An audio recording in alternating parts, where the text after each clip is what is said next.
Hello.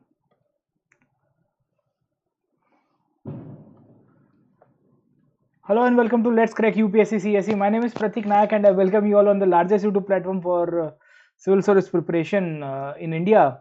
And we are discussing once again the NCERT topics. आप सबका स्वागत है Let's Crack UPSC CSE के चैनल के ऊपर. स्टैंडर्ड 9th की NCERT हमने डिस्कस की थी, ऑलमोस्ट खत्म कर दी है. दो चैप्टर्स ऐसे हैं जो आपको है ना ई वर्जन के अंदर अवेलेबल नहीं है, पर जो पुरानी इसकी पब्लिश की गई कॉपीज़ है उसके अंदर ये दो चैप्टर कवर किए हैं. मुझे ऐसा लग रहा था कि I should discuss this topics as well, क्योंकि ये थोड़ी बहुत डीकोलोनाइजेशन के साथ भी जुड़े हुए थे. जैसे क्रिकेट का एक एग्जाम्पल का एक चैप्टर दिया हुआ है कि ये क्या सिग्निफाई करता है. तो just for the brief introduction हम लोग ये चैप्टर को डिस्कस करने वाले हैं. ये चैप्टर अगर आप देखोगे एग्जाम पॉइंट ऑफ व्यू से ज़्यादा कुछ सिग्निफाई नहीं करेगा, पर अगर आप overall understanding point of view से देखोगे तो ये चैप्टर के अंदर हमको क्रिकेट की हिस्ट्री के बारे में पता चलता है. और सिग्निफिकेंट ये है कि क्रिकेट के अंदर भी किस तरह से रेसिज्म आया, क्रिकेट के अंदर भी कैसे कास्ट डिफरेंशिएशन हुआ, क्रिकेट के अंदर भी कैसे रिलीजियस डिफरेंसेस उभर के आए, उसके बारे में लिखा गया है. और मेनली डीकोलोनाइजेशन नाम की जो घटना है उसके साथ भी इसको जोड़ा गया है. क्योंकि जैसे भारत के अंदर अगर आप समझने की कोशिश करो, क्रिकेट की हम लोग जब बात करते हैं तो एक रिलीजन के रूप में है, पर ये जो क्रिकेट रिलीजन के रूप में बना है उसके पीछे का कारण क्या है? अंग्रेज. क्योंकि इंडिया में जो क्रिकेट गिफ्ट करके गए थे, कंपलसरी गिफ्ट हमको किया गया था, वो किसने किया था? ब्रिटिश ने ही किया था. Getting my point? तो घुमा फिरा के अगर आप समझो तो ये सब पॉइंट्स के ऊपर पढ़ना बहुत जरूरी है, समझना बहुत जरूरी है. और इसी के लिए हम लोग ये चैप्टर को अंडरस्टैंडिंग के पॉइंट ऑफ व्यू से देखेंगे, एक ब्रीफ अंडरस्टैंडिंग लेंगे कि कैसे क्रिकेट का पूरा इतिहास बदलता है, किस तरह से क्रिकेट में क्या क्या चेंजेस हुए, and over a period of time cricket as a sport के अंदर क्या क्या इवोल्यूशन हुआ है. ठीक है, तो चलिए शुरू करते हैं हम लोग आज का टॉपिक. मेरा नाम प्रतीक नायक है. जो स्टूडेंट्स यहाँ पे नए नए जुड़ रहे हैं उन सबको थोड़ा बहुत मेरे बारे में बता देता हूँ. I been teaching since last 7 years. बहुत सारे इंस्टीट्यूशंस के साथ जुड़ा हुआ हूँ, online offline, history, art and culture, governance के टॉपिक मैंने कराए हुए हैं. अलग अलग टॉपिक्स को मैं बहुत ही प्रोफिशिएंटली पढ़ाता हूँ. और हिस्ट्री के लिए मैं जाना जाता हूँ, हिस्ट्री को बहुत ही डेप्थ के अंदर कराता हूँ. खैर, मैं आपको अनअकैडमी प्लस के ऊपर भी मिलूंगा, साथों साथ आपको लेट्स क्रैक यूपीएससी सीएसई के अंदर मैं आपको कराता रहूंगा, mainly the NCERT. On the Unacademy plus I teach the subjects in respect to the history.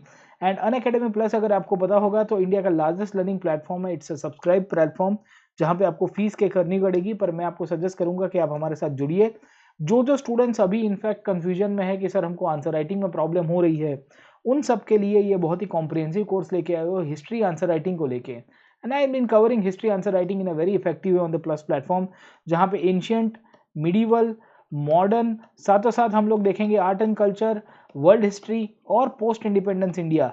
इन सब के कंसोलिडेटेड टॉपिक्स के ऊपर मैं आंसर राइटिंग की प्रैक्टिस कराता हूँ. मैं सजेस्ट करूंगा कि आप ये कोर्स के अंदर हमारे साथ जुड़िए. अनअकैडमी प्लस के अंदर बहुत सारे स्टूडेंट्स इसका फ़ायदा उठा रहे हैं. अगर आपको तैयारी करनी है और आपको आंसर राइटिंग के पॉइंट ऑफ व्यू से भी जुड़ना है तो मेरे कोर्सेज को ज़रूर से अटेंड करिएगा. For joining Unacademy you can use the discount code PN live. Unacademy plus से आपको फ़ायदा ये होगा कि आपको लाइव क्लासेस मिलेंगे, स्ट्रक्चर्ड कोर्सेज मिलेंगे, टेस्ट और क्विज, और अनलिमिटेड टाइम आप क्लासेस को एक्सेस कर पाओगे. ऐसा नहीं है कि एक ही बार देख पाओगे, you can see it for multiple times. फ़ायदा दूसरा ये है कि मेरे जितने भी सब्जेक्ट्स हैं, खास करके हिस्ट्री का जो मैंने कॉम्प्रिहेंसिव कोर्सेज को कवर कराया है, वो सबको आप इसके अंदर से स्टडी कर पाओगे. आर्ट एंड कल्चर को कवर करा पाओगे, वर्ल्ड हिस्ट्री को कवर कर पाओगे, पोस्ट इंडिपेंडेंस इंडिया को कवर कर पाओगे. Everything will be under one roof. और इसका फ़ायदा ये है कि एक सब्सक्रिप्शन लिया, जितने भी जनरल स्टडीज़ के कोर्सेज है वो आप देख पाओगे. इंडिया के टॉप मोस्ट 100 से ज़्यादा एजुकेटर्स यहाँ पे पढ़ाते हैं. ये जितने भी एजुकेटर्स अपने कोर्सेज को यहाँ कराते हैं उन सब का भी आप एक्सेस कर पाओगे, उन सबको भी आप देख पाओगे. प्रीलिम्स और मेंस का कॉम्प्रिहेंसिव कवरेज आपको कवर कराया जाएगा.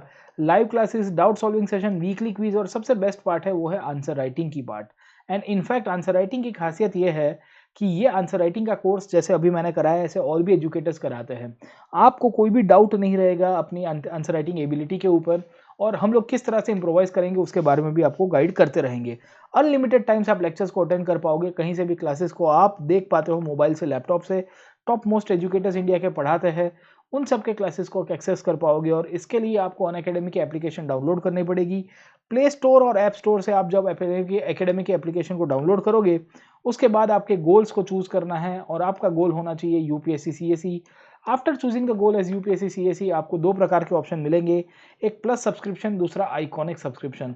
प्लस सब्सक्रिप्शन में फ़ायदा ये है कि ये सब्सक्रिप्शन के द्वारा आपको बहुत डिटेल अंडरस्टैंडिंग मिल जाएगी, live classes, test series, unlimited practice और स्ट्रक्चर्ड शेड्यूल मिलेंगे। आइकॉनिक सब्सक्रिप्शन में आपको पर्सनल कोच की फैसिलिटी अलॉट की जाती है। आइकॉनिक सब्सक्रिप्शन एक ऐसा सब्सक्रिप्शन है जो आपको गाइडेंस देगा, जो आपको मेंटरिंग करेगा। इनफैक्ट ये पर्सनल कोच और मेंटर आपके साथ थ्रू आउट कनेक्टेड रहेगा in your preparation. Plus subscription अगर आप लेना चाहते हो तो 1 ईयर, 2 ईयर और 3 ईयर का सब्सक्रिप्शन ले सकते हो। 1 ईयर की 49,500, 2 ईयर्स की 72,000 और 3 ईयर्स की 90,000। इन तीनों सब्सक्रिप्शन की खासियत दोस्तों ये है कि यहाँ पे अगर आपने डिस्काउंट कोड यूज़ किया PN live, if you use the discount code PN live, तो आपको 10% डिस्काउंट मिल जाएगा and you can directly join us with the reduce fees, है ना। तो हमेशा जब सब्सक्रिप्शन ले रहे हो तो हमेशा आपको discount code PN live use करना है। This will give you 10% discount. इसके सिवाय आपको आइकॉनिक सब्सक्रिप्शन भी अवेलेबल है। 1 साल, 2 साल, 3 साल का आइकॉनिक सब्सक्रिप्शन ले सकते हो और ये तीनों के तीनों साल के जब सब्सक्रिप्शन लोगे तो इसमें फीस 62,500, 96,300 एंड 1,26,900 रुपीज़ है। पर इसमें भी अगर आप डिस्काउंट कोड यूज़ कर रहे हो तो आपको फाइनल अमाउंट इतनी हो जाएगी। इसके अलावा अगर आप ऑप्शनल की तैयारी करना चाहते हो तो मैं आपको सजेस्ट करूंगा कि आप ऑप्शनल की क्लासेस भी हमारे साथ कर सकते हो। ऑप्शनल के क्लासेस की खासियत यह है कि इसमें आपको भी एक डेडिकेटेड सब्जेक्ट मिल जाएंगे एक्सपर्ट्स। तो पब्लिक एडमिनिस्ट्रेशन, साइकोलॉजी, हिस्ट्री से लेकर एंथ्रोपोलॉजी, जूलॉजी, कॉमर्स, अकाउंटेंसी, जितने भी सब्जेक्ट्स हैं उन सब के अंदर ऑप्शनल के टीचर्स भी अवेलेबल है। 1 साल, 2 साल, 3 साल का सब्सक्रिप्शन यहाँ पे भी ले सकते हो। आई विल सजेस्ट कि ऑप्शनल की तैयारी कर रहे हैं तो मिनिमम 1 साल का लीजिए, क्योंकि 1 महीने में ऑप्शनल कभी खत्म होता नहीं है। 6 महीने के अंदर अगर सिलेबस कंप्लीट हो गया तो आप गाइडेंस नहीं ले पाओगे टीचर से, क्योंकि टीचर जो भी एजुकेटर पढ़ाते हैं उनके साथ आपको आंसर राइटिंग की प्रैक्टिस करनी है, आपको कोई क्वेरी है वो सब नहीं हो पाएगी। और इसके लिए मैं कहूँगा कि 1 ईयर, 2 ईयर, 3 ईयर का सब्सक्रिप्शन लीजिए। जो खास करके स्टूडेंट्स आपके कॉलेज के अंदर है, जो भी फर्स्ट ईयर के अंदर है, उन सबको मैं सजेस्ट करूँगा कि आप मिनिमम 2 ईयर्स का या 3 ईयर्स का सब्सक्रिप्शन लीजिए और डिस्काउंट कोड हमेशा यूज़ करिएगा PN लाइव, आपको 10% ऑफ भी मिल जाएगा।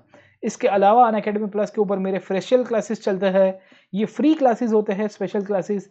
ये क्लासेस के द्वारा by attending this classes you will be able to get कि कैसे पढ़ाया जा सकता है अनअकैडमी के ऊपर। दूसरा फ़ायदा आपको यहाँ से ये मिलेगा कि आफ्टर अटेंडिंग दिस क्लासेस आपको एक बहुत ही इनरिचमेंट अप्रोच मिलेगा। और मैंने प्रीवियस के क्वेश्चन यहाँ पे कराए हुए हैं, खास करके हिस्ट्री को लेके जितने भी अलग अलग प्रकार के टॉपिक्स है उन सबको यहाँ पे कवर कराया हुआ है। तो you are most welcome to attend this classes as well. आप जुड़िए हमारे साथ। चलिए शुरू करते हैं हम लोग आज का टॉपिक, और वो है history and sports, the story of cricket. अब देखिए, ये टेक्निकली मैंने आपको बताया कि सिलेबस का पार्ट ऐसे तो नहीं है, पर मैंने आपको पहले भी बताया था कि यूपीएससी के अंदर कुछ कुछ चीज़ें ऐसी होती है जो अंडरस्टैंडिंग में लाने की ज़रूरत है साहब, ठीक है।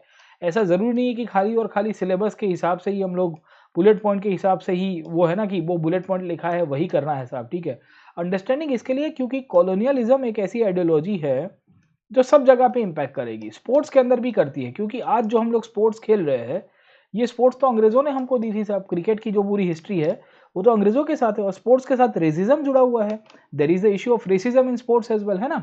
तो वी सी कि कैसे इनफैक्ट इंग्लैंड के अंदर मॉडर्न क्रिकेट की शुरुआत हुई, इन सब के बारे में, इसके बारे में लिखा गया है। और ये चैप्टर का जो सेकेंड पार्ट है उसमें आपको सोशल हिस्ट्री लिखी गई है क्लॉथिंग के बारे में, मतलब कपड़े हमने कैसे पहनते हैं, आज की तारीख में कपड़ों के अंदर क्या क्या चेंजेस आए हैं।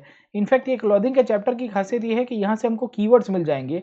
ये कीवर्ड से क्वेश्चन भी बना सकता है यूपीएससी, ठीक है। There can be a possibility कि UPSC might make a question as well. चलिए आगे चलते हैं, अब समझने की कोशिश करते हैं कि ये चैप्टर में ऐसा क्या लिखा गया है साहब, ठीक है।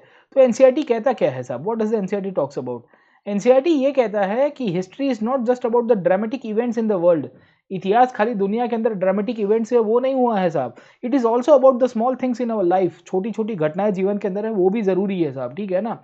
Everything around us as a history. हम जो भी कपड़े पहनते हैं, हम जो भी खाना खाते हैं, हम जो भी संगीत सुनते हैं, हम जो भी दवाइयाँ यूज करते हैं, लिटरेचर और जो भी गेम्स खेलते हैं, हर एक का इतिहास होता है, हर एक का इवोल्यूशन हुआ है। इनफैक्ट जो भी चीज़ें हम लोग आज की तारीख में दे रहे हैं उसका हिस्टोरिकल डेवलपमेंट कैसे हुआ है वो आपने सोचा नहीं था। 1 सदी पहले क्रिकेट कैसे खेला जाता था आपको पता नहीं होगा। 1 सदी पहले हमारे समाज, 1 सेंचुरी के पहले हमारी सोसाइटी कैसे जीती होगी हमको नहीं पता होगा। फूड और क्लॉथिंग एक ऐसा कंसेप्ट है जो कंटिन्यूसली इवॉल्व हुआ है। आज से 100 साल पहले इंडियन सोसाइटी में पिज्जा पास्ता का कंसेप्ट नहीं था, पर आज की तारीख में बहुत कॉमन हो गया है। आज से 100 साल पहले इनफैक्ट इंडियन फूड बाहर की कंट्रीज में उतना पॉपुलर नहीं था, पर आप देखिए कि इंडियन फूड कितना पॉपुलर हो गया है। और इसी के कारण ये चैप्टर के अंदर हिस्ट्री और स्पोर्ट्स के बारे में लिखा गया है। ये चैप्टर के अंदर लिखा गया है कि किस तरह से इंडिया के अंदर जो क्रिकेट है, ये क्रिकेट कैसे इनफैक्ट इंडिया की पूरी जो स्पोर्ट्स हिस्ट्री है उसको आइडेंटिफाई करता है। और ये चैप्टर के अंदर ही अगर आप समझने की कोशिश करोगे तो पूरी तरह से इनफैक्ट मेंशन भी किया गया है कि आज की तारीख में जो क्रिकेट हमको देखने को मिलता है वो किस तरह से इंडिया को यूनाइट करता है। इनफैक्ट पहले क्रिकेट एक यूनिटी के फैक्टर के रूप में नहीं था, बट एक इलीट गेम के रूप में था और कॉलोनियल प्रैक्टिस के रूप में इंप्लीमेंट कराया गया था। वो सब चीज़ें ये चैप्टर के अंदर लिखी गई है। अब ये चैप्टर की शुरुआत कहाँ से होती है आप समझने की कोशिश करिए। इनफैक्ट एनसीईआरटी कहती है कि आज से 150 साल पहले ये एक अंग्रेज़ों की गेम हुआ करती, this was a game of the English. और ये गेम की खासियत ये थी कि इंग्लैंड के अंदर बेसिकली इसको इन्वेंट किया गया था और वहाँ की जो इलीट क्लास के लोग थे ये गेम खेला करते थे। Getting my point. अब ये गेम को जेंटलमैन्स गेम कहा जाता है। अगर आपको पता होगा cricket is known as gentleman's game, क्योंकि इनफैक्ट इसको डिसिप्लिन के साथ खेला जाता था, इसमें फेयर प्ले होता था, चीटिंग वीटिंग नहीं होती थी।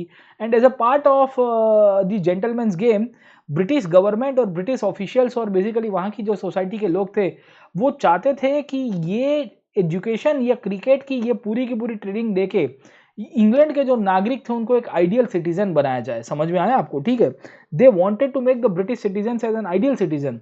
And this is one of the reasons we find कि क्रिकेट की जो पूरी की पूरी हिस्ट्री है उसमें लड़कों को खास करके सिखाया जाता था कि देखो आपको जेंटलमैन बनना है। समझे कि नहीं समझे, है ना?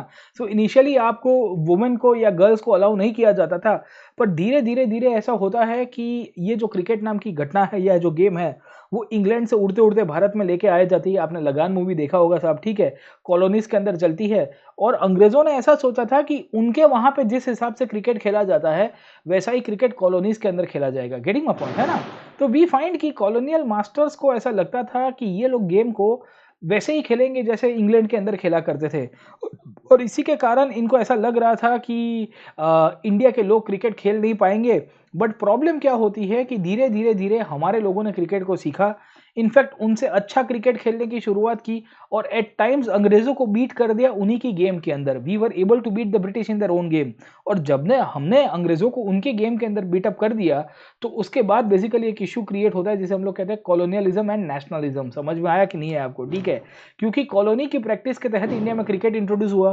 अंग्रेजों को लग रहा था कि हम गिल्ली डंडा खेलने वाले लोग हैं साहब, हम थोड़ी अंग्रेजों को बीटअप कर पाएंगे। और उसके बाद इंडिया के लोग यूनाइटेड हो गए कि नहीं हम बीट करेंगे। आपने एक पिक्चर देखा होगा लगान साहब, ठीक है? Getting my point. तो ये उसी के साथ जुड़ा गया है, समझे आप लोग? ठीक है, सो कॉलोनीज के अंदर बहुत कॉम्प्लेक्स हिस्ट्री रही है। ये गेम का इंट्रोडक्शन किस तरह से इंडिया में कास्ट रिलीजन को डिवाइड करता है ये भी लिखा गया है। And over a period of time cricket किस तरह से एक नेशनल गेम के अंदर कन्वर्ट हो गया ये भी लिखा गया है। ठीक है, तो हमारे इतिहास के अंदर स्पोर्ट्स या हमारे कंट्री के इतिहास के अंदर स्पोर्ट्स का इतिहास जनरली बहुत ही कम पढ़ाया जाता है। ये सब टॉपिक्स को एनसीईआरटी से करने से फायदा ये होता है दोस्तों कि जब आपको कॉलोनाइजेशन का इम्पैक्ट पूछता है तो हम लोग क्या करते हैं कि इंडिया के अंदर कॉलोनाइजेशन का इम्पैक्ट के अंदर हमको एक चीज सबसे ज्यादा याद रहती है कि इंडिया को ड्रेन ऑफ वेल्थ कर दिया, इंडिया से बहुत सारा पैसा लेके गए, इंडिया की सोसाइटी को बदल दिया। पर हम लोग एक बहुत ही इंपॉर्टेंट चीज को भूल जाते हैं, वो है आपका स्पोर्ट्स। इंडिया के अंदर जो स्पोर्टिंग हैबिट डेवलप करके गए हैं, इंडिया के अंदर जो नए स्पोर्ट्स डेवलप करके, उसमें क्रिकेट हो गया, हॉकी हो गया, पोलो जैसे स्पोर्ट्स हो गए, ये सब चीजें दर्शाता है कि कैसे अंग्रेज जो थे इंडिया के अंदर एक नया कल्चर भी डेवलप करके गए होंगे। गेटिंग माय पॉइंट, है ना? तो ये चैप्टर के अंदर आपका पूरा का पूरा क्रिकेट का मेंशन किया गया है और क्रिकेट का जो हिस्ट्री कैसे होता है उसके अंदर भी मेंशन किया है। अब देखते हैं कि ये जो क्रिकेट है कैसे खेला जाता था और क्रिकेट का हिस्ट्री कैसे रहा है।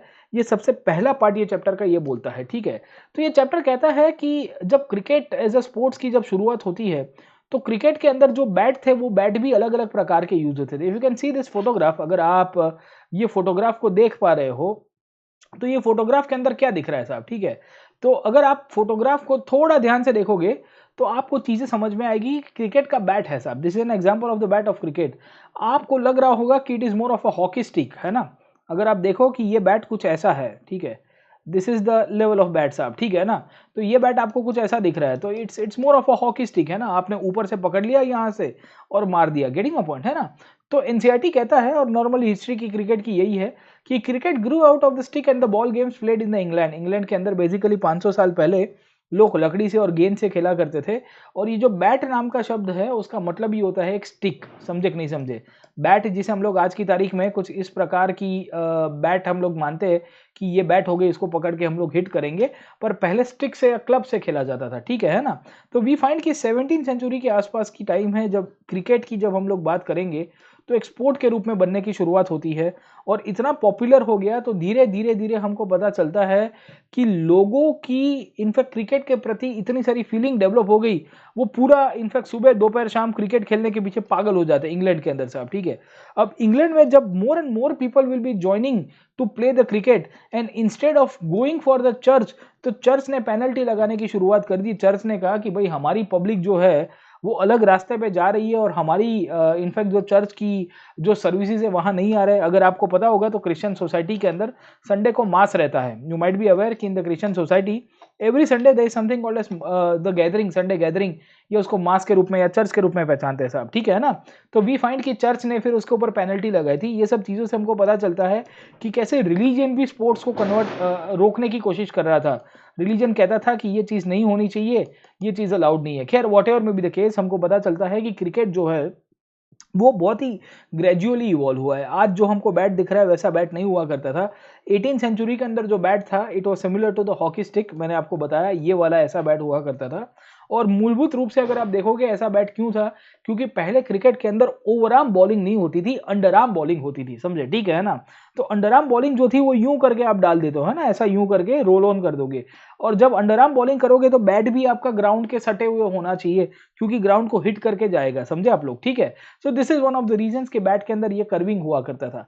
धीरे धीरे धीरे इसके नियम बदले और नियम बदलने के बाद हमको पता चलता है कि जो गांवों के अंदर क्रिकेट खेला जाता था एक मॉडर्न स्टेडियम के अंदर, बड़े बड़े सिटीज के अंदर इनफैक्ट डेवलप होने की शुरुआत होती है and over a period of time इसकी पॉपुलैरिटी बढ़ जाएगी। आज की तारीख में ये क्रिकेट गेम एक ऐसा है जो कंटेम्प्रेरी लाइफ का बहुत इंटीग्रल पार्ट बन गया है, क्योंकि हम लोग को बेसिकली मोटिवेट करता है कि हम लोग इसके साथ compete करें, गेम के अंदर compete करें। किसी ने ज़्यादा रन बना दिए, किसी ने कम रन बना दिए, हमको फिटनेस रखता है साहब, और एट टाइम्स हमारी सोशल लॉयल्टीज़ को भी दर्शाता है। आज की तारीख में इंडिया के अंदर आपने देखा होगा ये IPL नाम का फिनोमिना चल रहा है and thankfully Unacademy is also the sponsor in the IPL साहब, है ना। तो वी फाइंड कि IPL की जब हम लोग बात करते हैं तो उसमें सोशल लॉयल्टीज कितनी दिखती है कि नहीं दिखती है ना। एक टीम है बैंगलोर की, उसको कोई सपोर्ट कर रहा होगा, एक आपको चेन्नई की टीम को कोई सपोर्ट कर रहा होगा साहब, ठीक है, कोई मुंबई की टीम को सपोर्ट कर रहा होगा, विनर भी बन गए साहब, है ना, समझ में आया। तो आज की तारीख में हम जो क्रिकेट को देखते हैं वो क्रिकेट के कारण कितने सारे इंडिया के अंदर चेंजेस भी आ रहे हैं, मोटिवेशन भी लोगों को दे रहा है, समझे आप लोग, ठीक है। बहुत सारे मिलियंस एंड मिलियंस ऑफ लोग एक साथ इकट्ठे मिलके, टेस्ट मैच हो गई, वनडे मैच हो गई, या कोई भी प्रकार की चीज़ें हो गई, क्रिकेट के पीछे हम लोग बेसिकली बहुत ही पागल हो गए हैं, ये चीज़ सबको पता है। ये गेम का इन्वेंशन साउथ ईस्ट इंग्लैंड के अंदर हुआ था, पर आज की तारीख में इंडियन सब कॉन्टिनेंट में डोमिनेट करता है। सब कॉन्टिनेंट का मतलब क्या आएगा, आज का पाकिस्तान हो गया, बांग्लादेश हो गया, श्रीलंका हो गया, इंडिया हो गया, ये सब के सब रीजन्स आपको मिल जाएंगे। और ये जो हिस्ट्री है ये गेम की, ये कहीं ना कहीं कॉलोनियलिज्म और नेशनलिज्म के साथ भी जुड़ी हुई है, क्योंकि इंडिया के अंदर क्रिकेट जो है वो रिलीजन और कास्ट के साथ भी मिल जाएगा, ठीक है।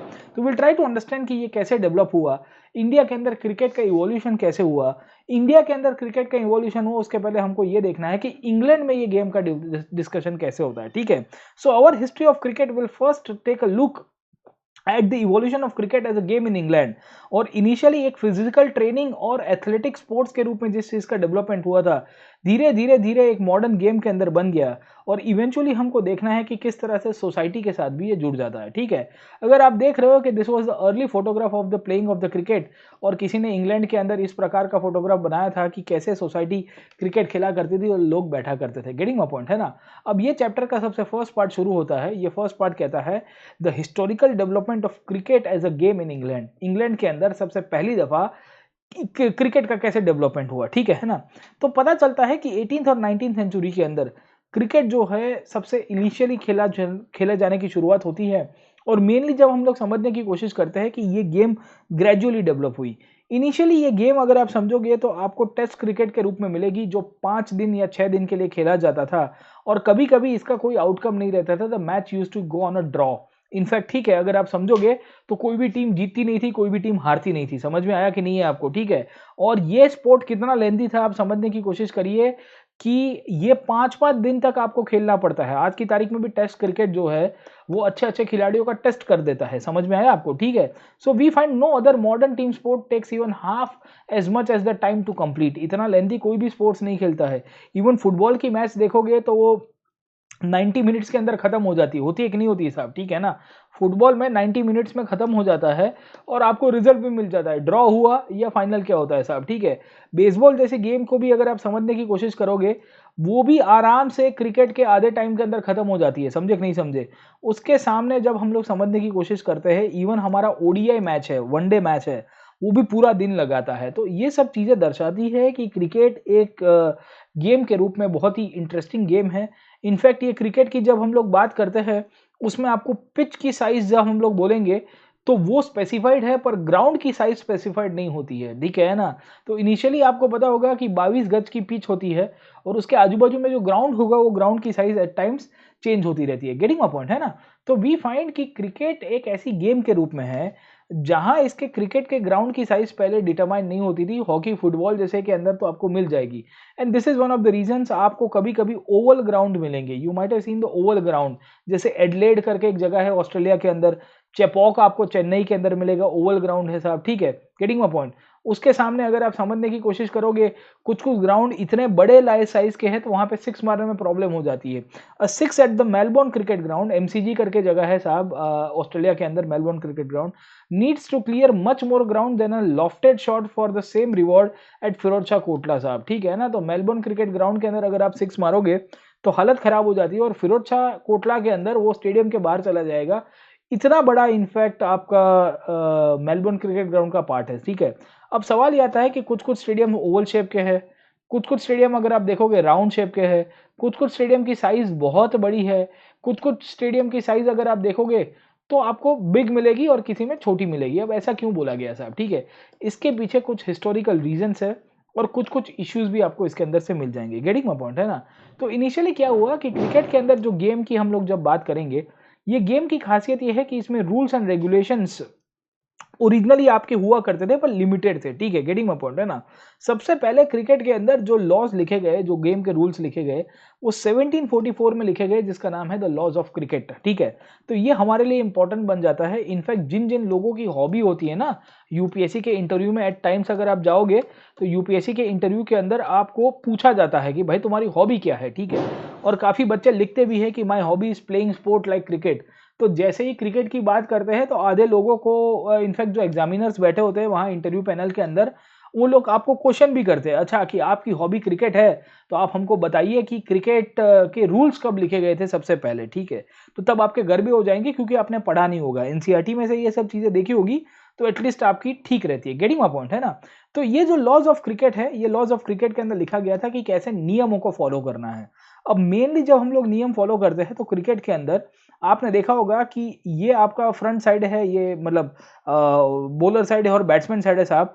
ये जो बॉलर साइड होगा यहाँ पे एक अंपायर खड़ा होगा और अगर आपने बैट्समैन साइड में देखा होगा तो यहाँ पे एक अंपायर खड़ा होगा, ठीक है? फाइन, आपके लेग साइड के ऊपर। गेटिंग माय पॉइंट, है ना? तो वी फाइंड कि the principal shall choose among the gentleman present to umpires who shall absolutely decide all the dispute साहब, ठीक है? आज की तारीख में आपको थर्ड अंपायर मिलेंगे, फोर्थ अंपायर मिल जाएंगे। ये डिजिटल क्राई हो गया है साहब। पहले umpire were the ultimate authority और ये जो बेसिकली अल्टीमेट अथॉरिटी ये टीम वाले डिसाइड करेंगे। Getting my point? ये रूल्स के अंदर लिखा गया है the stump must be 22 inches high and the bells across them है 6 इंचेस साहब, ठीक है ना? तो आपके जो स्टंप है जिसके आप आउट करने से इनफैक्ट है ना इवेंचुअली आपको घर पे बैठ जाना पड़ता है साहब, ठीक है ना? That should be 22 inches and the bell should be across them 6 inches, मतलब उसकी उसकी जो विड्थ है वो 6 इंचेस होनी चाहिए, ठीक है? The ball must be 5 to 6 ounces, इसका वेट लिखा गया है, and two sets of stumps yards at 22 yards apart साहब, ठीक है? तो आपके जो भी यार्ड्स है वो 22 यार्ड के डिस्टेंस में आपके बॉल होने चाहिए। There were no limits on the shape और size of the bat. Initially जब बेसिकली क्रिकेट का आपका डेवलपमेंट होना शुरू हुआ तो बैट की साइज के ऊपर कोई डेवलपमेंट नहीं था और इसी के कारण it appears that the 40 notches और the runs were viewed as a very big score, ठीक है? Probably due to the bowlers bowling quickly at shin unprotected by the pad, ठीक है ना? तो उस टाइम पे अंदर पैड का उतना डेवलपमेंट नहीं हुआ था लोग इनफैक्ट खतरनाक बॉलिंग किया करते थे तो इश्यूज क्रिएट हो जाते थे। तो कोई 40 रन भी बना देता, लोगों को लगता था कि भाई जोरदार खेला है साहब, ठीक है।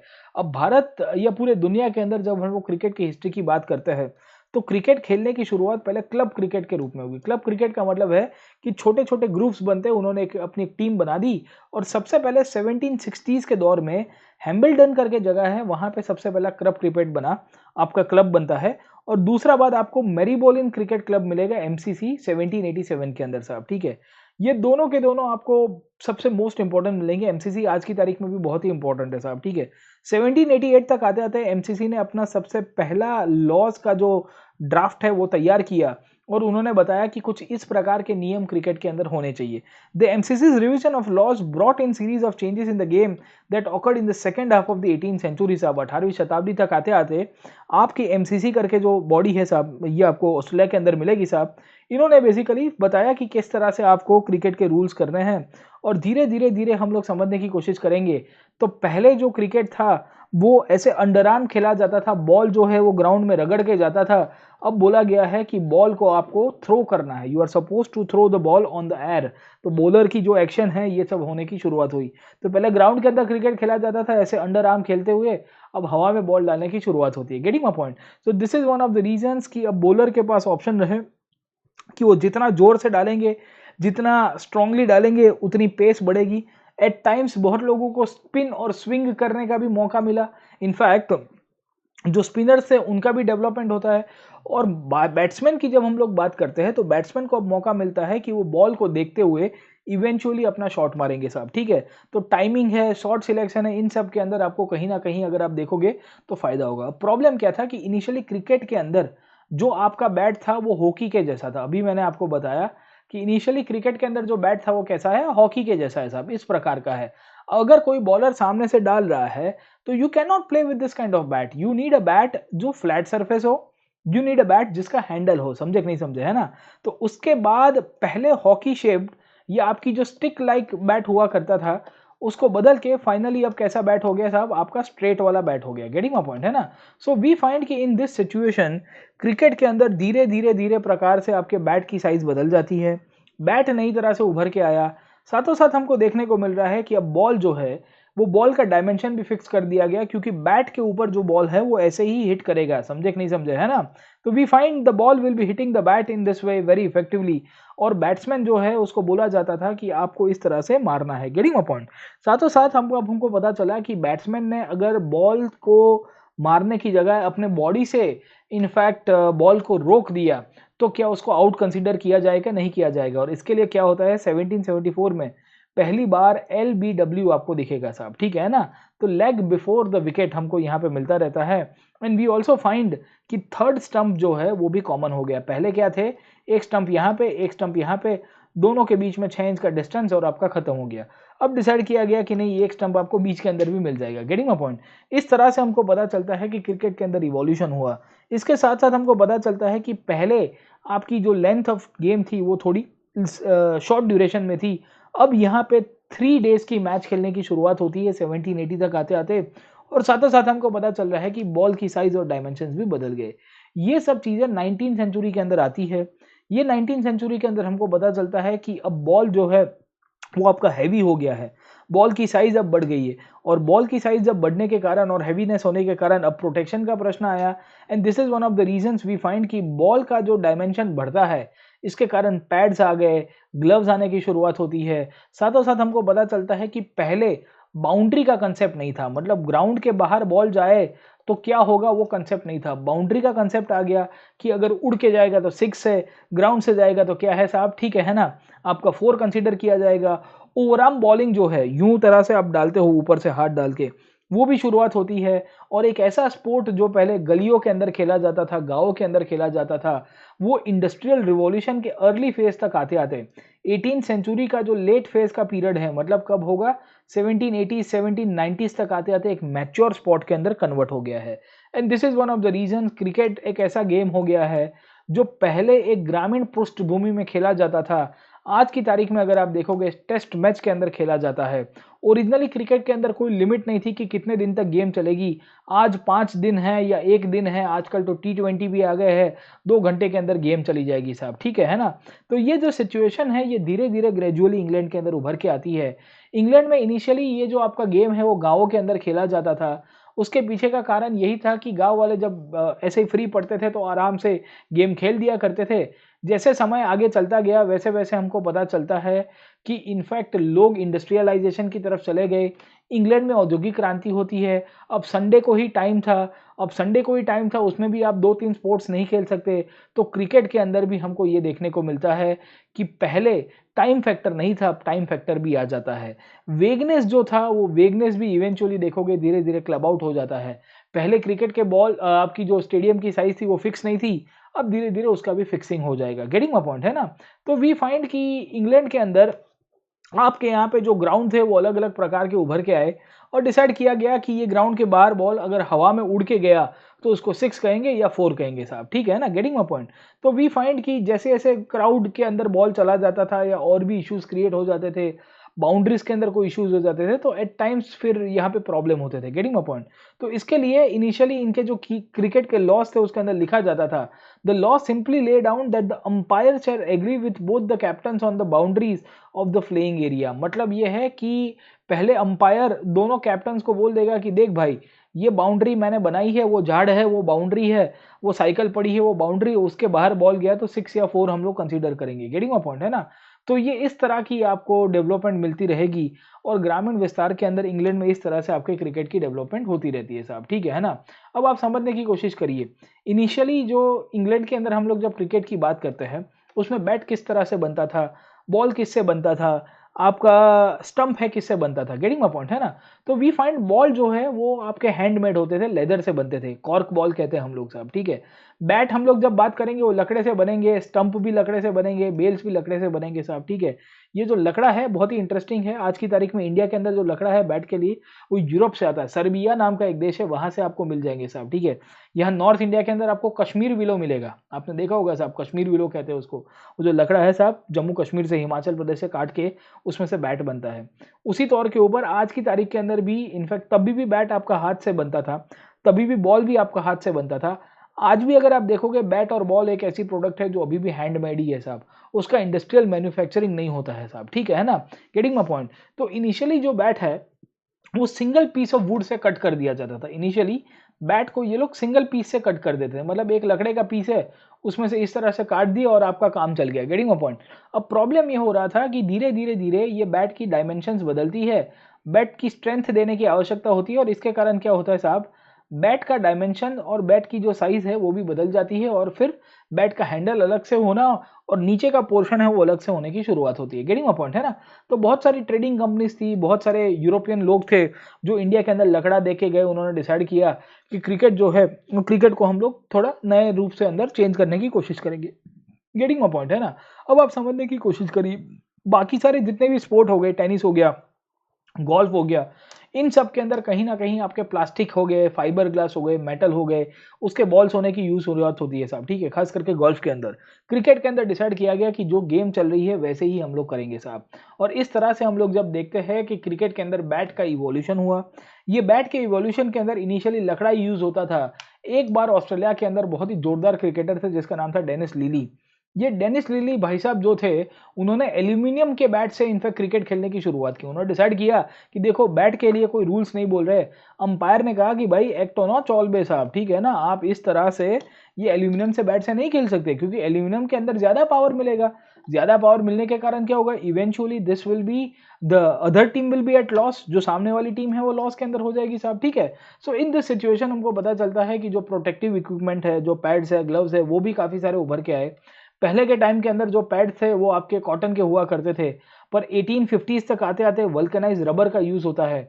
उसके कारण आपके जो पैड्स हैं वो थोड़े स्ट्रॉन्ग हुए, ग्लव्स आपके स्ट्रॉन्ग हो जाते हैं और आज की तारीख में अगर आप देखोगे तो हेलमेट जो है, ये हेलमेट भी इनफैक्ट बहुत प्रोमिनेंट हो गई है। विदाउट हेलमेट आप इंजरी होने की शक्यता रहेगी। ये सब चीज़ें क्रिकेट के अंदर बदल के आई है, समझे आप लोग, ठीक है?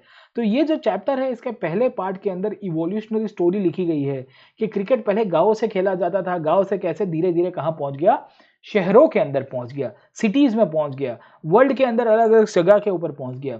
तो यहाँ से शक्यता आपको पूछने की शक्यता क्या है कि आपकी हॉबी रिलेटेड क्वेश्चंस आएंगे। आपको पूछा जा सकता है कि आप यूपीएससी के इंटरव्यू के अंदर बैठे हो और यूपीएससी के इंटरव्यू के अंदर आपको पूछा जाएगा कि ये क्या है, वो क्या है, फला क्या है साहब, ठीक है ना। तो there can be a possibility, there can be a question based on this.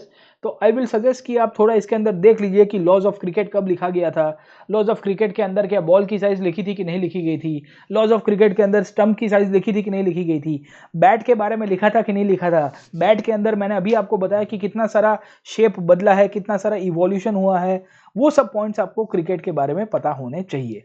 अब धीरे धीरे समझने की कोशिश करते हैं कि क्रिकेट एक गेम के रूप में इवॉल्व हो गया, गेम के रूप में क्रिकेट उभर के आया। उसके बाद बेसिकली अब देखते हैं कि ये क्रिकेट खेलता कौन था, who was initially playing the cricket, ठीक है ना। जब जब हम लोग क्रिकेट को गेम के रूप में देखते हैं तो हमको पता चलता है कि उसका जो ऑर्गेनाइजेशनल लेवल था उसमें खाली और खाली अमीर लोग खेला करते थे, ठीक है ना, getting my point. So initially only the rich people who could afford to play, they used to play the cricket, जिसको बेसिकली अमेच्योर के रूप में पहचाना जाता था।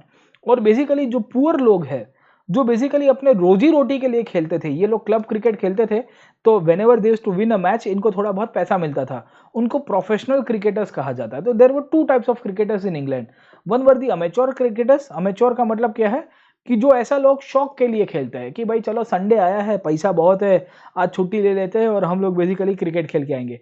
कुछ लोग ऐसे होंगे जो क्लब क्रिकेट को अपनी रोजी रोटी के लिए खेलेंगे, जैसे भारत के अंदर आपकी जितनी भी टूर्नामेंट्स होती है उसमें बेसिकली अगर आप देखोगे तो प्रोफेशनल क्रिकेट ही खेला जाता है ना। रणजी ट्रॉफी हो गई, दुलीप ट्रॉफी हो गई, this are all the examples of the professional cricketers. तो जितने भी रिच क्रिकेटर्स हैं उनको अमेच्योर क्यों कहते थे, उसके पीछे का कारण ये है कि वो लीजर के रूप में कंसीडर करते थे, एक टाइम पास के रूप में कंसीडर किया करते थे। इनको ये लग रहा था कि भाई इनफैक्ट ये पैसे के लिए नहीं खेल रहे हैं, ये खाली मजे लेने के लिए क्रिकेट खेल रहे हैं, गेटिंग माय पॉइंट, है ना। दूसरी इंपॉर्टेंट पॉइंट ये है कि इनिशियली क्रिकेट के अंदर उतना पैसा नहीं था। आज अगर आप देखो कोई क्रिकेटर 5 करोड़ 10 करोड़, है ना, 15 करोड़ के अंदर उसका बाइंग और सेलिंग हो जाता है, बड़ी बड़ी कॉन्ट्रैक्ट हो जाती है। पहले उतने पैसे नहीं थे कि अमीर लोगों को इंटरेस्ट होगा कि इसको हम लोग गेम के रूप में कंसीडर करें, समझे आप लोग, ठीक है। तो इनिशियली जो भी क्रिकेटर अपनी फुल टाइम ये क्रिकेट खेलता था उसको बेसिकली थोड़ी बहुत तनख्वाह मिल जाती थी, उसको कोई पेट्रोनेट दे देता था, या एट टाइम्स जो टिकट का पैसा होता है साहब, ये टिकट का पैसा उनको सैलरी के रूप में मिल जाता था, कोई ऑडियंस देखने आ गई तो, ठीक है। तो they are very limited scale of money. तो जो लोग प्रोफेशनली खेलते थे वो गरीब लोग थे, पर अपनी रोजी रोटी के लिए इस टाइम के क्रिकेट को खेलने की शुरुआत करते थे, ठीक है। सो इनिशियली क्रिकेट जो था बहुत ही सीजनल था। सीजनल का मतलब है कि आपने समर के 3-4 महीने के अंदर खेल दिया तो एम्प्लॉयमेंट आपको देता नहीं था। आज की तारीख में क्रिकेट देखोगे रेनी सीजन के अंदर भी आजकल खेल दिया जाता है। इनफैक्ट अगर आप देखिए तो आपको इंडोर स्टेडियम के अंदर भी मिल जाएगा। पहले ऐसा था कि ये जो क्रिकेट गेम है उसमें खेलने वाले लोग थे वो सब कारीगर थे, इसमें खेलने वाले लोग थे वो थे मजदूर लोग थे, वर्कर लोग थे साहब, ठीक है। तो ये लोग उसी दौरान काम करेंगे जब ऑफ सीजन में खेल दिया। ऑफ सीजन का मतलब ये है कि बेसिकली जब इनके पास काम नहीं होता है तो तब ये लोग क्रिकेट खेलने की शुरुआत करेंगे, गेटिंग माय पॉइंट। तो होता क्या है कि जो वेले लोग बैठे हैं क्रिकेट खेलने के लिए, जो अमीर लोग बैठे थे जिसे हम लोग अमेच्योर्स कहते हैं, ये अमेच्योर्स ने मेनली अगर आप समझने की कोशिश करोगे क्रिकेट को डोमिनेट कर दिया। क्यों? क्योंकि वो फ्री लोग थे, वो लोग संडे टू संडे खेला करते थे। बाकी जो प्रोफेशनल क्रिकेटर्स थे वो लोग तो मेनली अगर आप देखिए तो वो लोग तो काम धंधा छोड़ के आ नहीं पाएंगे साहब। तो अमेच्योर्स को जेंटलमैन कह दिया गया, समझे कि नहीं समझे, गेटिंग माय पॉइंट, है ना। तो आपके जो अमेच्योर क्रिकेटर हुआ करते थे, जो रिच लोग हैं उनको जेंटलमैन कहा गया। और बेसिकली जो प्रोफेशनल क्रिकेटर्स थे, मतलब जो बेसिकली और भी कुछ काम धंधा करते थे, उनको बोल दिया गया कि ये सामान्य प्लेयर है, ठीक है। और क्रिकेट के अंदर पहला डिफरेंस यहाँ से होने की शुरुआत हो गई कि the rich people who started playing cricketer, they were called as the gentlemen. Those people basically who were mainly the professional people who were doing some other activities along with playing of cricket, and or they used to consider cricket as the main source of income, उनको player के रूप में दर्जा दिया गया। In fact आपके amateur और professional gentleman जिसको कहते हैं, जो अमीर लोग थे, उनके लिए एंट्री और एग्जिट भी अलग किया करती थी। इनफैक्ट अगर हम लोग समझने की कोशिश करोगे कि अमेच्योर्स की खासियत ये थी कि ये लोग हमेशा बैटिंग करते थे, ये जो जेंटलमैन लोग हैं ये हमेशा बैटिंग करते थे, और बाकी जो बॉलिंग करना है, फील्डिंग करना है, वो सब बाकी आपके प्रोफेशनल लोग करेंगे, मतलब जिसे हम लोग प्लेयर कहते हैं साहब, ठीक है। तो ये देखिए अमीर लोगों ने क्रिकेट को डोमिनेट करना शुरू कर दिया था इनिशियली। आज की तारीख में भी अगर आप देखो क्रिकेट के अंदर ऐसा ही दिखता है। अगर आप घर के पास गली क्रिकेट खेल रहे होंगे ना, if you will be playing the gully cricket near your house, तो there can be a possibility कि जिसके पास बैट बॉल और स्टंप होगा वो बोलेगा कि मैं पहले बैटिंग करूंगा, बाकी सब लोग मेरे सामने बॉलिंग करोगे सब, ठीक है ना। तो वही चीज आपको क्रिकेट के अंदर भी मिलेगी। इस तरह से क्रिकेट का इतिहास चलता रहता है, समझ में आया आपको, ठीक है। तो ये क्रिकेट की पूरी इनिशियल स्टोरी रहती है, और ये स्टोरी को जब हम लोग समझने की कोशिश करते हैं तो बहुत इंटरेस्टिंगली हमको इसके अंदर से चीज़ें पता चलती है। अब आप समझने की कोशिश करिए कि जब जब हम लोग क्रिकेट के अंदर कोई भी चीज़ को देखते हैं, अगर कोई डिस्प्यूट हुआ कि जो बैट्समैन है वो आउट है कि नॉट आउट है, तो जनरली अगर आपने देखा होगा कि बेनिफिट ऑफ डाउट करके एक शब्द आता है, वो हमेशा बैट्समैन के फेवर में जाता है। आपने कभी कभी रनआउट के अंदर देखा होगा, आपने कभी कभी विकेट के अंदर स्टंपिंग के अंदर देखा होगा, आपने कभी कभी कैच के अंदर देखा होगा। जनरली कोई भी डाउट होता है एलबीडब्ल्यू के अंदर भी देखोगे तो benefit of doubt always goes in the favour of batsman. अब आपको लगता होगा कि यार बैट्समैन के फेवर में क्यों अल्टीमेटली डाउट जाता है। अगर आपको पता है कि बंदा आउट है कि नॉट आउट है, और उसमें आप बैट्समैन के फेवर में हर बार डिसाइड करोगे, ऐसा क्यों? बैट्समैन के फेवर में हर बार डिसाइड करेंगे, उसके पीछे का कारण है क्योंकि ये जो नियम बनाए थे वो जेंटलमैन लोगों ने बनाए थे। जेंटलमैन का मतलब है रिच क्रिकेटर्स, और इन्होंने बेसिकली नियम बनाए थे तो इन्होंने अपने फेवर में बनाए थे। गेटिंग माय पॉइंट, है ना। तो we find this is one of the reasons कि जो भी नियम बनते हैं क्रिकेट के अंदर, आज की तारीख के अंदर भी आपको जो भी नियम दिखते हैं, उन सब के अंदर आपको क्रिकेट के फेवर के अंदर, बैट्समैन के फेवर में ही रूल्स मिल जाएंगे साहब, ठीक है। So this is one of the reasons cricket के अंदर भी जब हम लोग शुरुआत ही देखते हैं तो we find there was a class division. Class division समझ में आता है आपको, ठीक है। एक बहुत बड़ा आपको वर्ग दिखेगा जहां दो प्रकार के लोग मिलेंगे। एक अमेच्योर्स मिलेंगे, कौन मिलेंगे? एक अमेच्योर्स मिलेंगे, दूसरे कौन मिल जाएंगे आपको? जेंटलमैन मिल जाएंगे। गेटिंग माय पॉइंट, है ना। तो ये जो अमेच्योर वर्सेस जेंटलमैन की जो स्टोरी है वो आपको इस तरह से दिखती रहेगी। सोशल सुपीरियरिटी दिखेगी। सोशल सुपीरियरिटी किसकी दिखेगी? अमेच्योर लोगों की दिखेगी, और वो लोग कहेंगे कि देखो हम बैट्समैन हैं, हम नियम बनाए, हम डिसाइड करेंगे कि कौन सी चीज़ आउट कहेंगे, कौन सी चीज़ को नहीं कहेंगे साहब, ठीक है। So this is one of the reason कि कोई भी बैट्समैन होंगे उन्हीं की टीम से बेसिकली कैप्टन मिलेगा। और ये जो कैप्टन की जब हम लोग बात करेंगे, ये आपको हमेशा अमेच्योर क्लब से ही मिलेंगे, मतलब जेंटलमैन लोग ही आपके कैप्टन बनेंगे साहब। जो रिच पीपल है they will be becoming the captain. इस तरह से जब हम लोग समझने की कोशिश करते हैं कि 1930 तक आते आते पूरे के पूरे इंग्लैंड के अंदर जो हम लोग हिस्ट्री देखते हैं उसमें खाली अमीर लोग, जो अमेच्योर लोग हैं जिसे हम लोग जेंटलमैन कहते हैं, वही लोग हमेशा बेसिकली कैप्टन बनते थे। 1930 में पहली बार इंग्लैंड की जो टेस्ट टीम है, वहां पे एक प्रोफेशनल प्लेयर जो बेसिकली लोअर क्लास से बिलोंग करते थे यॉर्कशायर के अंदर, जिसका नाम था लैंड हटन, वो पहली बार कैप्टन बनेंगे। गेटिंग अ पॉइंट, है ना। सो वी फाइंड कि ये जो सिचुएशन है, ये सिचुएशन में हमको पता चलता है कि क्रिकेट के अंदर भी किस प्रकार का आपको भेदभाव मिलेगा, क्रिकेट के अंदर भी इंग्लिश सोसाइटी के अंदर कैसे क्लास डिवीजन मिलता रहेगा, समझे आप लोग, ठीक है। तो in this situation we find कि क्रिकेट बहुत ही इंटरेस्टिंगली इंग्लैंड के अंदर इवॉल्व होता है। अब आप समझने की कोशिश करिए कि इंग्लैंड के अंदर जो क्रिकेट इवॉल्व हुआ उसमें एक तो फोकस रखा गया था, वो था फिजिकल हेल्थ का। दूसरा फोकस रखा गया था कि जो यूथ पॉपुलेशन है, young boys of the England, उनको थोड़ी बहुत डायरेक्शन मिल जाए। And this is one of the reasons. एक इटॉन नाम की जगह है, if you can see this place, यहाँ पे इटॉन नाम की जगह दी जाएगी। ये इटॉन के लिए एक कहावत मशहूर है, इसमें लिखा गया the battle of Waterloo was won on the playing fields of Eton. Eton नाम की जगह के अंदर बैटल ऑफ वाटरलू जीती गई है। अब वाटरलू अगर आपको पता होगा तो नेपोलियन को हराने के लिए यूरोप के जितने भी ताकत है वो सब इकट्ठी होती है और नेपोलियन को डिफीट करेगी। यहाँ पे ये बोला जाता है that the battle of Waterloo was won on the playing fields of Eton. मतलब क्या है साहब कि इटन के अंदर जिस प्रकार की ट्रेनिंग दी गई थी, इसके कारण इनफैक्ट जो इंग्लैंड के लोग तैयार हुए उन्होंने वाटरलू के अंदर हरा दिया साहब, ठीक है। तो ऐसे ही प्रोवर्ब के रूप में ये कंसीडर किया गया है। मतलब ये है कि इंग्लैंड के अंदर जो मिलिट्री ट्रेनिंग दी जाती है पब्लिक स्कूल्स के अंदर, ये पब्लिक स्कूल्स के अंदर इटॉन नाम की एक जगह है जहां पे बच्चों को बचपन से ही मिलिट्री ट्रेनिंग दी जाती थी। और इटॉन के अंदर जो बेसिकली ट्रेनिंग दी जाती थी, जहां पे इंग्लैंड के अंदर चर्च की ट्रेनिंग, सिविल सर्विसेज की ट्रेनिंग, मिलिट्री की ट्रेनिंग, ये सब कुछ चीज़ें अगर आप कहीं ना कहीं अगर आप समझने की कोशिश करोगे, इन सब का डेवलपमेंट हुआ। और इसी के कारण इंग्लैंड के अंदर जो इटॉन के अंदर से जो बच्चे पढ़ के निकले, वो सब मिलिटरीली बहुत ही एक्सपर्ट और जीनियस बन के निकलते हैं। अब कहानी क्या चलती है, व्हाट इज हैपनिंग साहब, ठीक है। वी फाइंड कि इंग्लैंड के अंदर ये जो इटॉन नाम की जगह है, वहाँ पे क्रिकेट को इंट्रोड्यूस कराने की बात हो रही है। And this is one of the reasons कि थॉमस आर्नोल्ड जैसे एक जेंटलमैन थे जो इंग्लैंड के अंदर ईटॉन के अंदर जो पब्लिक सिस्टम तो थी, उनको लग रहा था कि रग्बी क्रिकेट जैसे आउटडोर स्पोर्ट्स है वो ना खिलाने चाहिए, पर बच्चों को हमको हायरार्की सिखानी चाहिए, बच्चों को स्किल्स दिखाने चाहिए, बच्चों को कोड ऑफ ऑनर सिखानी चाहिए, लीडरशिप क्वालिटी बनानी चाहिए और इस तरह से ब्रिटिश साम्राज्य चलाना चाहिए। गेटिंग माय पॉइंट है ना? तो in this situation we find कि ब्रिटेन के अंदर दो प्रकार की सोसाइटी थी, जहाँ पे कुछ-कुछ लोग इनफैक्ट चाहते थे कि स्टूडेंट्स को क्रिकेट सिखाया जाए, कुछ-कुछ लोग चाहते थे कि स्टूडेंट्स को क्रिकेट ना सिखाया जाए। अब घुमा-फिरा के आपको एक चीज़ बहुत क्लियर कट मिलेगी।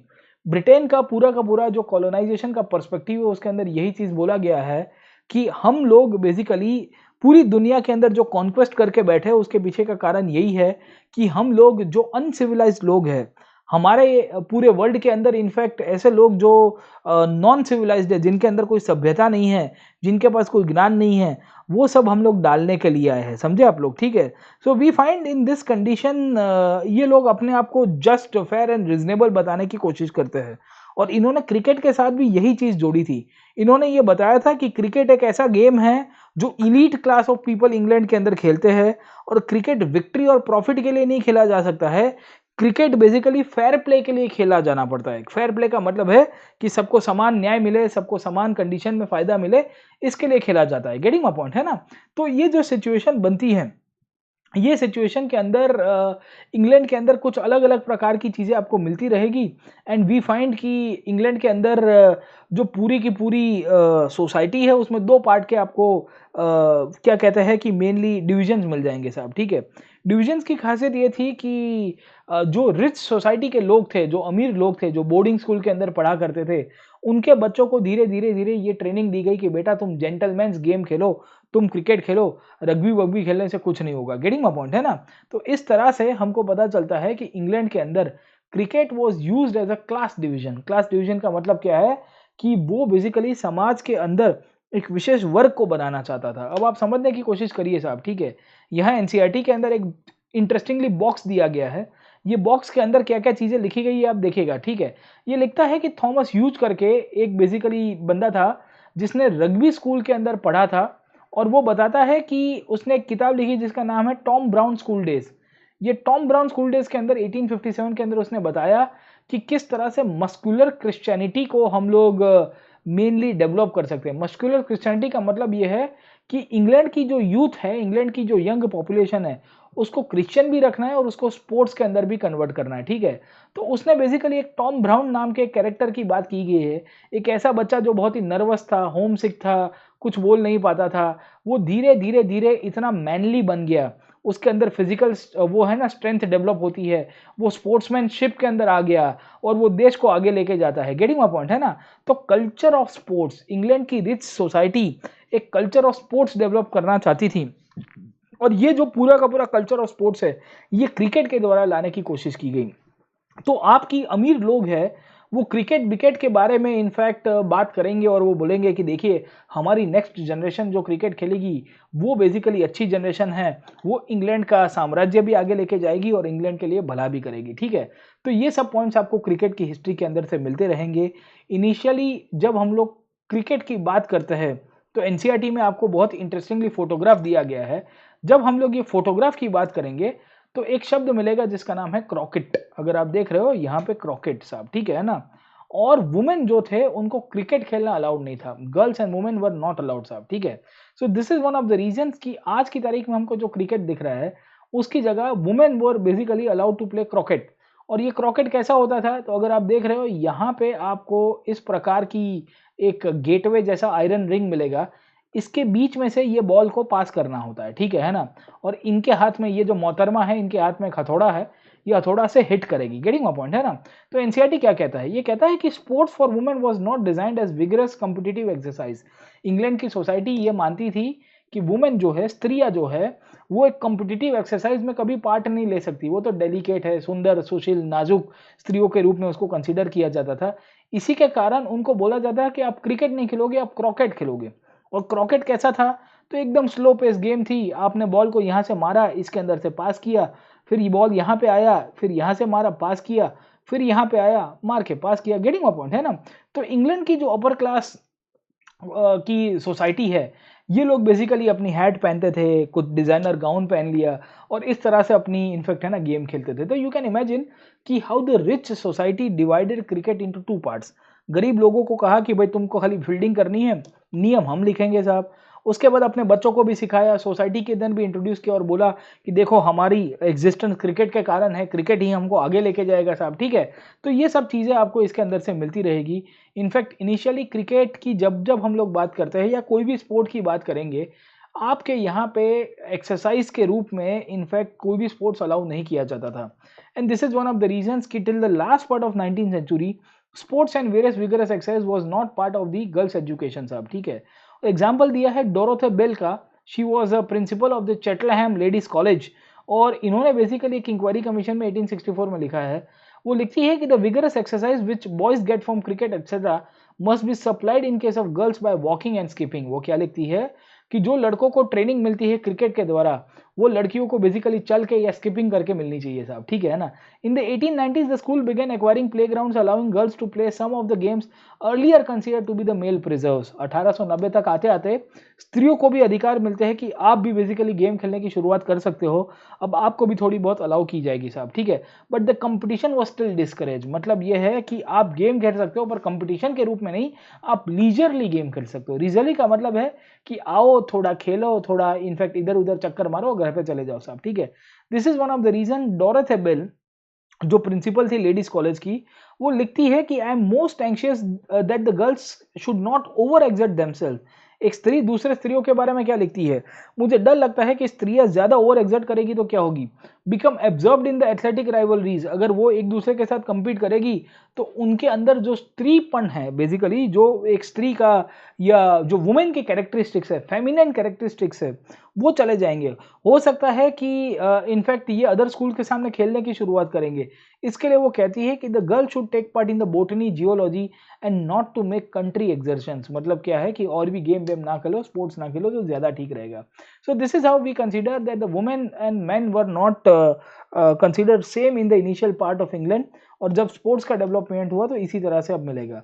अब आप समझने की कोशिश करिए, जब हम लोग क्रिकेट की बात करते हैं, when we try to understand the story of cricket, तो क्रिकेट के अंदर आपको सेकंड पॉइंट ये चैप्टर के अंदर लिखा गया है, वो है स्प्रेड ऑफ क्रिकेट। अब क्रिकेट कैसे फैलता है, let us see and let us try to understand कि how the spread of cricket took place, ठीक है। क्रिकेट एक स्पोर्ट्स के रूप में कैसे डेवलप हुआ साहब, ठीक है ना। तो इंग्लैंड के अंदर या ओवरऑल अगर आप देखोगे, हॉकी है, फुटबॉल है, ये सब वहां से उभर के आया। क्रिकेट की जब हम लोग बात करेंगे तो बहुत ही लिमिटेड कंट्रीज उसको खेलते हैं, ठीक है। हॉकी फुटबॉल इंग्लैंड से आया और पूरे वर्ल्ड के अंदर पॉपुलर हुआ। फुटबॉल की जब हम लोग बात करते हैं तो इंटरनेशनल गेम बन गई, आज की तारीख में 50-100 कंट्रीज खेलेंगे। क्रिकेट आज की तारीख के अंदर अगर आप समझोगे तो अभी भी लिमिटेड कंट्रीज ही खेलते हैं, गिन के तो आपको 10-12-15 कंट्रीज मिलेंगे जो पहले ब्रिटिश एम्पायर के पार्ट थे। अब ऐसा क्यों है, उसके पीछे का कारण है कि क्रिकेट एक बहुत ही ऑड गेम है, बहुत ही लेंदी गेम है, मैंने आपको बताया। दूसरी इंपॉर्टेंट पॉइंट है कि क्रिकेट वही कंट्रीज के अंदर पॉपुलर हुआ जहां ब्रिटिशर्स ने डायरेक्ट रूलिंग किया है, जहां पे अपना कॉन्क्वेस्ट चलाया है, ठीक है। ये क्वेश्चन भी आपको कहीं कहीं हॉबी के क्वेश्चंस के अंदर पूछा जा सकता है कि भाई इतना फुटबॉल है, इतना हॉकी है, ये सब ब्रिटेन से आना चाहिए था। इंडिया में हॉकी फुटबॉल की जगह, हॉकी तो चलो अभी भी पॉपुलर हुआ पर क्रिकेट तो नहीं हो पाया। उसके पीछे का कारण यही है कि जहां जहां ब्रिटिशर्स ने डायरेक्ट रूलिंग किया, वहां वहां पे अगर आप समझने की कोशिश करोगे क्रिकेट का डेवलपमेंट हुआ। अब ऐसा क्यों हुआ क्रिकेट का डेवलपमेंट, तो इनिशियली अगर आप देखोगे तो जो व्हाइट कम्युनिटी थी वो खेला करती थी। साउथ अफ्रीका हो गया, Zimbabwe, Australia, New Zealand, West Indies, Kenya, सब जगह के ऊपर पहले गोरे लोग खेलते थे। उनको देख के वहां के जो लोकल इलीट्स हुआ करते थे, लोकल इलीट्स का मतलब क्या है, राजे रजवाड़े हो गए, लोकल एरिया के बड़े जमींदार हो गए, प्रिंसली स्टेट्स हो गए, वो लोग ने देखा कि भाई गोरा खेल रहा है तो हम भी खेलेंगे। आपने लगान पिक्चर देखा होगा, लगान के अंदर भी यही हुआ था कि राजा जी वहां बैठे थे अंग्रेजों की कैंप के अंदर साहब, ठीक है। तो ब्रिटिश इंपीरियल ऑफिशियल्स थे, इन्होंने बेसिकली ये गेम को कॉलोनीज के अंदर लेके आए। आर्मी के ऑफिशियल हो गए, सिविल सर्वेंट्स हो गए, इनका टारगेट यही था कि एक तो कॉलोनियल टेरिटरीज में क्रिकेट का गेम खेलेगा, दूसरा फायदा ये होगा कि कहीं ना कहीं अगर आप देखोगे अंग्रेजों को इसको इनडायरेक्ट हेल्प मिल जाएगी, समझे आप लोग, ठीक है। सो वी फाइंड कि जैसे वेस्ट इंडीज की बात करते हैं, that is known as the Caribbean islands, वहां पे किस तरह की शुरुआत होती है। गेटिंग माय पॉइंट, है ना। तो वी फाइंड कि the playing of the cricket became a sign of the superior social and racial status and the Afro Caribbean population was discourage from participation in the club cricket. ठीक है, तो वहां के जो ओरिजिनल लोग थे, Caribbean population थी, उसको मना किया जाता था और कहते थे कि तुमको नहीं खेलना है। वहां उनके मालिक थे बड़े बड़े, इनफैक्ट अगर आप देखोगे व्हाइट प्लांटेशन के ओनर्स थे, वही लोग खेलते थे। ठीक है, अब धीरे धीरे क्या हुआ कि वेस्ट इंडीज के अंदर क्रिकेट का ग्रोथ होने की शुरुआत होती है और नॉन वाइट क्लब बनता है वेस्ट इंडीज के अंदर 19 सेंचुरी के अंदर। And over a period of time हमको पता चला कि और भी लोग आने की शुरुआत करते हैं। ये जो पहला नॉन वाइट क्लब बनता है वो ग्रुप ऑफ पीपल के द्वारा बनता है जिसका नाम है मुलाटोज। अब देखिए ये फिर से कीवर्ड बन गया। ये कीवर्ड का इंपॉर्टेंस क्या होगा दोस्तों, ये आपको प्रीलिम्स के अंदर पूछ देगा। समझ में आया? मुलाटोज कौन है? तो आप याद रखेगा कि mulattoes are those people who are based in Caribbean, जिनके रूट्स अफ्रीकन और बेसिकली यूरोपियन नेचर के होंगे। मतलब इनके माँ बाप में से कोई एक गोरा होगा और इनकी मदर और फादर में से कोई एक इंसान अफ्रीकन ओरिजिन का होगा। ठीक है, उसको मुलाटोस कहते हैं। Getting my point. तो वी फाइंड कि आपके यहाँ पे जो इंग्लैंड के बाहर जो क्रिकेट का स्प्रेड हुआ वो वेस्ट इंडीज के अंदर बहुत होगा। वेस्ट इंडीज में जो स्थानिक लोग थे, ब्लैक कम्युनिटी के लोग थे वहां के, उन लोग को अलाउ नहीं किया जाता था। वहां पे बेसिकली जो ब्लैक कम्युनिटी के लोग थे वो बीच के ऊपर खेलते थे, कहीं और क्रिकेट खेला करते थे। गोरे लोग ही खाली और खाली क्लब क्रिकेट खेलते थे। ठीक है, सो वी फाइंड कि only and only white people used to play the club cricket. और इससे हमको पता चलता है कि क्रिकेट के अंदर रेशियल डिस्क्रिमिनेशन भी बहुत होता था। इसको भी आवश्यकता थी कि सुधारने की। गेटिंग माय पॉइंट, है ना। तो वी फाइंड कि इस तरह के आपको फोटोग्राफ मिलेंगे, कहीं और पहाड़ियों के अंदर कोई क्रिकेट खेल रहा है, कहीं ग्राउंड के अंदर क्रिकेट खेल रहा है, इस प्रकार की पॉइंट मिलती रहेगी। अब क्या हुआ कि जब वेस्ट इंडीज आजाद हुआ, वेस्ट इंडीज आजाद होने का पीरियड का मतलब अगर आप समझने की कोशिश करोगे तो 1940s एंड 1950s का पीरियड मिलेगा। उस दौरान हमको पता चलता है कि वहां के जो लोकल लीडर्स थे, पॉलिटिकल लीडर्स थे, फॉब्स बनहैम, एरिक विलियम्स जैसे लोग, इन्होंने कहा कि नहीं, हम लोग क्रिकेट खेलेंगे, क्रिकेट के द्वारा हम लोग इंटरनेशनली हमारा एग्जिस्टेंस फील कराएंगे। And this is one of the reason 1950 के अंदर ये जो वेस्ट इंडीज के ब्लैक आपके अफ्रीकन ओरिजिन के लोग थे, कैरिबियन के लोग थे, उन्होंने इंग्लैंड को डिफीट कर दिया। और पहली बार पता चलता है कि वेस्ट इंडीज के ब्लैक लोग वाइट स्पोर्ट्स के अंदर वाइट लोगों को भी हरा सकते हैं। वी फाइंड कि ये जो विक्ट्री थी, ये विक्ट्री के अंदर दो बड़ी बड़ी आयरनीज मिलेगी। पहला पॉइंट आपको ये मिलेगा कि वेस्ट इंडीज की जो टीम थी उसका कैप्टन एक गोरा ऑफिशियल था या गोरा नागरिक हुआ करता था, व्हाइट पर्सन था।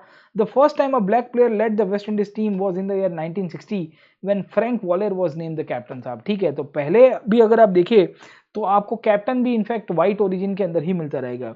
दूसरी इंपॉर्टेंट पॉइंट आपको मिलती है कि वेस्ट इंडीज की जो क्रिकेट टीम थी वो एक रिप्रेजेंट कर रही थी ना कि एक कंट्री को, बट आपको मल्टीपल कंट्रीज मिलेंगे जिसको हम लोग डोमिनियंस कहते हैं। एक्चुअली वेस्ट इंडीज के अंदर आपको बहुत सारे कंट्रीज मिलेंगे, जमैका मिलेगा, ट्रिनिडाद एंड टोबैगो मिलेगा साहब। ठीक है, आपको गयाना मिलेगा, आपको और भी कंट्रीज मिल जाएंगे साहब। ठीक है ना।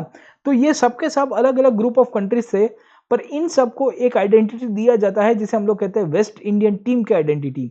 और पूरी की पूरी कैरिबियन रीजन के जो छोटे छोटे आइलैंड्स थे उन सबको यूनाइट करते हुए इन्होंने क्रिकेट की टीम बनाई। और इसी के कारण हमको पता चलता है कि क्रिकेट की टीम के अंदर वेस्ट इंडीज का इतिहास कुछ अलग मिलेगा। अब भारत के अंदर भी इसी प्रकार का क्रिकेट का डेवलपमेंट हुआ और हमको पता चलता है कि इंडिया के अंदर भी जो टीम बनती है वो अलग अलग प्लेयर से मिलती रहेगी। जैसे रणजी ट्रॉफी के बारे में एनसीईआरटी लिखता है कि जब दिल्ली और मुंबई के बीच में इनफैक्ट कहीं ना कहीं मैच होती है तो जो लोकल टीम्स है उसको सपोर्ट करने वाले लोकल लोग आ जाएंगे। उसी तौर के ऊपर जब हम लोग देखने की कोशिश करेंगे कि क्रिकेट जब दो इंटरनेशनल कंट्रीज खेलेंगे तो हमारे अंदर राष्ट्रवाद आएगा। जैसे इंडिया और ऑस्ट्रेलिया खेलते हैं तो हम लोग जरूर से इंडिया को सपोर्ट करते रहेंगे। अब इन दिस सिचुएशन जब हम लोग क्रिकेट की बात करते हैं तो इंडिया के अंदर जो फर्स्ट क्लास क्रिकेट है, फर्स्ट क्लास क्रिकेट का मतलब क्या होता है साहब, कि जहां रणजी ट्रॉफी हो गई या और भी इनफैक्ट आपकी डुलीप ट्रॉफी हो गई, वो बेसिकली जोग्राफिकल प्रिंसिपल्स के ऊपर ऑर्गेनाइज नहीं होती थी। जोग्राफिकल प्रिंसिपल्स का मतलब है कि जैसे आज की तारीख में बॉम्बे हो गई, गुजरात हो गई, बड़ौदा हो गई, अलग अलग टीम हो गई, वैसे ऑर्गेनाइज नहीं हुआ करती थी। पहले बेसिकली क्रिकेट जो है अलग तरह से खेला जाता था। और इंडिया के अंदर जब हम लोग क्रिकेट देखते हैं तो कास्ट के ऊपर, रिलीजन के ऊपर और रेस के ऊपर खेला जाता था। आज गुजरात की एक अलग टीम होगी, आज रणजी ट्रॉफी के अंदर महाराष्ट्र की एक अलग टीम है, नागपुर की विदर्भ की एक अलग टीम है, पहले नहीं था। इंडिया में जो क्रिकेट है कॉलोनियल कंसेप्ट की जब हम लोग बात करते हैं वो कुछ अलग ही प्रकार से खेलते हैं। और इंडिया में जो क्रिकेट टीम बनती है ये क्रिकेटिंग सबसे पहले अगर आप देखोगे तो अंग्रेज ऑफिशियल्स ने बनाई थी। बेसिकली जो सेलर्स हुआ करते थे, सेलर्स का मतलब क्या है साहब, कि जो ब्रिटिश आपके मर्चेंट्स थे और जो बोट लेके आते थे, इन्होंने बेसिकली पहली बार इंडिया के अंदर ये क्रिकेट खेलने की बात लिखी है। उसके बाद 1792 तक आते आते कलकत्ता के अंदर क्रिकेट क्लब बना, the oldest cricket club in India साहब। धीरे धीरे धीरे इंडिया के अंदर आपके जो ऑफिशियल्स थे, वाइट लोग थे, आर्मी के ऑफिशियल्स थे, सिविल सर्वेंट्स थे, उन सब ने क्रिकेट खेलने की शुरुआत की। अब इन सबको ऐसा लग रहा था कि भाई ये जो क्रिकेट है, ये क्रिकेट इंडियंस को भी थोड़ा बहुत सिखाना चाहिए। अब इंडियंस में कौन खेलेंगे साहब, गेटिंग माय पॉइंट। तो in this situation we find कि जो अंग्रेजों के सबसे करीबी मित्र थे वो थे पारसीज। अब पारसीज बेसिकली पहले से ही अंग्रेजों के फ्रेंड रहे। दादा भाई नौरोजी का नाम सुना होगा, और भी पारसी खिलाड़ियों आपको मिलेंगे, लीडर्स मिलेंगे नेशनल मूवमेंट के अंदर। ये अंग्रेजों के ट्रेडिशनली फ्रेंड रहे, तो ये अंग्रेजों से सीखते हैं कि भाई ऐसे क्रिकेट खेलते हैं। तो इंडिया के अंदर भी यही होता है कि पारसी कम्युनिटी जो थी, इन्होंने बेसिकली सबसे पहले अपना क्लब बना दिया, ओरिएंटल क्रिकेट क्लब। दिख रहा है आपको, ठीक है ना। तो we find the Parsis were the first one to make the club in India. और बेसिकली ये जो पारसी बिजनेसमैन थे, टाटा फैमिली हो गई, वाडिया फैमिली हो गई, इन्होंने बेसिकली ये क्रिकेट लवर्स को बताया कि चलो भाई आप टीम बनाओ, हम तुमको मदद करेंगे। So in this situation we find कि पारसी क्रिकेटर्स ने अपनी टीम बना दी। अब देखो, गोरे लोगों को पसंद नहीं आया। बॉम्बे के अंदर जिम खाना था जिसका नाम था बॉम्बे जिम खाना, जहां पे खाली व्हाइट लोग जाया करते थे। तो पारसी क्रिकेटर को कहा कि तुम यहाँ नहीं खेल सकते, तुम कहीं और खेलोगे साहब। So in this situation we find कि पारसी जो लोग हैं, उन लोग को कहीं और खेलने के लिए भेजा गया। अब जब उन लोग को भेजा गया तो उनको पसंद नहीं आई वो जगह, and over a period of time Parsi community जो है, उन्होंने डिसाइड किया कि हम कुछ करेंगे। एंड उसके बाद उन्होंने अपना खुद का जिम खाना बना दिया। उन्होंने कहा कि भाई देखो, आप हमको मना करते हो बॉम्बे जिम खाना के अंदर क्रिकेट खेलने के लिए, हम हमारा खुद का स्टेडियम बनाएंगे। अब इन दिस सिचुएशन हमको पता चलता है कि पारसी लोगों ने इंडिया के अंदर क्या बनाया साहब, क्रिकेट के लिए एक रास्ता दिखाया और बताया कि देखो हम आपके लिए, हमारे लिए एक अलग से टीम बनाएंगे। अब पारसी लोगों ने जब अपनी टीम बनाई 1889 के अंदर, उसी दौरान हमको पता चलता है कि ये जो पारसी कम्युनिटी है उसके एक नेशनल मूवमेंट के लीडर मिलेंगे जिनका नाम है दादा भाई Naoroji. And Dadabhai Naoroji at that time was working with the Parsi community and the Congress. उन्होंने भी ये हाईलाइट किया कि देखिए अंग्रेज हमारे साथ रेसिज्म कर रहा है, हमारी पारसी लोगों की टीम को अलाउ नहीं कर रहा है स्टेडियम में खेलने के लिए। अब पारसी लोगों ने अपना क्लब करा दिया, पारसी लोगों ने अपना जिम खाना बनाया, पारसी लोगों ने अपना ऑर्गेनाइजेशन बनाया, तो बाकी सारी कम्युनिटी भी खेलती है। तो हिंदू लोगों ने अपना एक जिम खाना बनाया, मुस्लिम लोगों ने अपना एक जिम खाना बनाया। गेटिंग माय पॉइंट, है ना। तो क्या होता है कि इंडिया के अंदर जो अलग अलग कम्युनिटीज थी, इन्होंने अपनी क्रिकेट टीम बनाई। Hindu cricket team, Muslim cricket team, Parsi cricket team, इन सब ने क्रिकेट खेलने के लिए अपना एक जिम खाना बना दिया, एक स्टेडियम बना दिया छोटा सा, और वहां पे इन्होंने बेसिकली अपना गेम खेलने की शुरुआत की। अब ब्रिटिशर्स को यही चीज पसंद थी, क्योंकि ब्रिटिशर्स कभी भी नहीं चाहते थे कि इंडिया कंट्री के रूप में बने। वो कभी देखते भी नहीं थे कि इंडिया के अंदर एक कंट्री बन सकता है। गेटिंग माय पॉइंट, है ना। तो इसके लिए उनको लग रहा था कि देखो ये सब अलग अलग गेम खेल रहे हैं, ये लोग क्या यूनाइटेड होंगे। But over a period of time in fact India के अंदर ये जो भी आपके ग्रुप्स है वो सब यूनाइटेड होते हैं। अब आप देखने की कोशिश करिए व्हाट इज हैपनिंग साहब, ठीक है।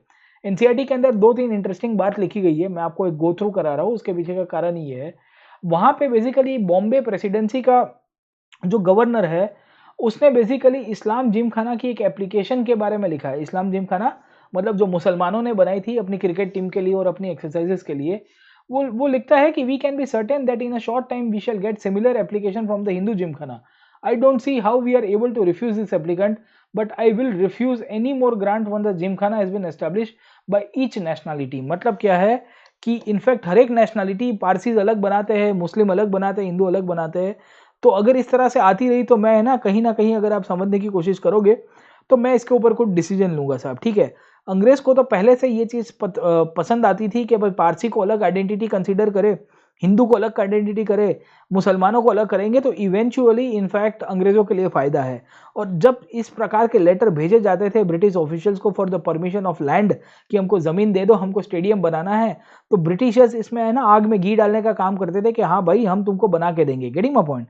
सो इस तरह से हमको देखने को मिलता है कि पहली बार 3 अलग अलग कम्युनिटी ने, हिंदू, पारसी और मुसलमान, इन सबों ने अपने अपनी टीम बनाई, इन सबों ने अपने अपने जिमखाने बनाए और क्रिकेट खेलने की शुरुआत की। धीरे धीरे समय आगे चलता है तो हमको पता चलता है कि इनफैक्ट पहली बार इंडिया के अंदर एक क्वाड्रेंगुलर सीरीज होती है। क्वाड्रेंगुलर सीरीज का मतलब क्या है कि the European, Parsi, Hindu and the Muslim, ये चारों की चारों कम्युनिटी की टीम फाइट करेगी। आप देखिए आज की तारीख में आईपीएल में हम लोग देखते हैं बॉम्बे और दिल्ली और राजस्थान और अलग अलग टीम होगी साहब, ठीक है। एंड वी फाइंड कि एक पांचवी टीम भी ऐड की जाती है जिसमें रेस्ट लोग मिलेंगे। रेस्ट का मतलब क्या है साहब? अदर कम्युनिटी के लोग। तो वी फाइंड पारसी, हिंदू की टीम, मुस्लिम की टीम, यूरोपियंस की टीम और रेस्ट। रेस्ट का मतलब है अदर कम्युनिटी। इस तरह से 5 अलग अलग टीम्स इकट्ठी होती है। इन सब के बीच में पेंटागुलर टूर्नामेंट होती है। पेंटागुलर का मतलब क्या है कि इसमें सब लोग आ जाएंगे। और in this conditions we find कि over a period of time 1930s और 1940s तक आते आते इंडिया के अंदर रेशियल और कम्युनल फाउंडेशंस के ऊपर जो आपकी क्रिकेट हो जाती थी, उसको लेके काफ़ी सारे लोगों ने क्रिटिसाइज किया कि ये तो गलत चल रहा है। वी फाइंड कि बहुत सारे न्यूज़पेपर से, उसमें से एक न्यूज़पेपर मिलेगा the Bombay chronicle. You might be aware about Pherozeshah Mehta, उनके समय के दौरान कि ये शुरू हुआ था। इनफैक्ट बॉम्बे क्रॉनिकल के अंदर ये चीज़ें लिखी गई थी ऐसे बरेलवी के द्वारा। इसके साथ साथ अगर आप देखोगे तो एक और आपको ऑफिशियल मिलेंगे, रेडियो कमेंटेटर मिलेंगे, एएफएस टलर खान। उन्होंने भी इसको आइडेंटिफाई किया है। इंक्लूडिंग महात्मा गांधी ने भी ये देखा कि रिलीजन के आधार के ऊपर आप ये क्रिकेट खिला रहे हो, ये बहुत गलत है, क्योंकि आप इसके कारण कम्युनलिज्म को फैलावा कर रहे हो। Getting my point? In this situation हमको पता चलता है कि जब 1940s के दौरान ये सब घटनाएं हुई, तो भारत के लोगों ने डिसाइड किया कि हम भी बेसिकली हमारी टीम बनाएंगे जहां सब लोगों को साथ में लेंगे। और इस तरह से एक नेशनल क्रिकेट चैंपियनशिप की शुरुआत होती है, जिसे लेटर ऑन रणजी ट्रॉफी के रूप में कहते हैं। गेटिंग माय पॉइंट, है ना? तो we find the Britishers wanted to divide the Indian cricket even on the basis of religion. इन्होंने पॉलिटिक्स में तो रिलीजन लेके आए, क्रिकेट के अंदर भी लेके आए थे साहब। और क्रिकेट के अंदर भी बेसिकली इन्होंने कास्टिज्म भी ली थी, ठीक है ना? तो हमको पता चलता है कि जो अलग कम्युनिटी के लोग थे उनको इंक्लूड नहीं किया जाता था। जहाँ पे इनफैक्ट अगर आप देखोगे तो एक एग्जाम्पल दिया गया है एक क्रिकेटर का, जिनका नाम है पलवनकर बल्लू साहब, ठीक है ना? ये पलवनकर बल्लू की बात की जाती है कि वो बेसिकली स्लो बॉलर में से एक थे और इनको हिंदू टीम के लिए खेला जाता था, ठीक है ना? He was part of the Hindu team. And खासियत ये है कि ये हिंदू टीम के अंदर अच्छा खेलते थे, बट ये दलित कम्युनिटी से बिलोंग करते थे। और इसके लिए हमको पता चलता है कि इनको कभी कैप्टन नहीं बनाया गया। तो यू कैन इमेजिन कि क्या सिचुएशन हुआ करती थी। Even within the cricket teams there were discrimination. Getting my point, है ना? The Hindus brilliant victory was more due to the judicial and bold step of the Hindu gymkhana appointing mister Vithal, the brother of mister Baloo, the premier bowler of India, who is member of the untouchable class, captain to the Hindu team साहब, ठीक है ना?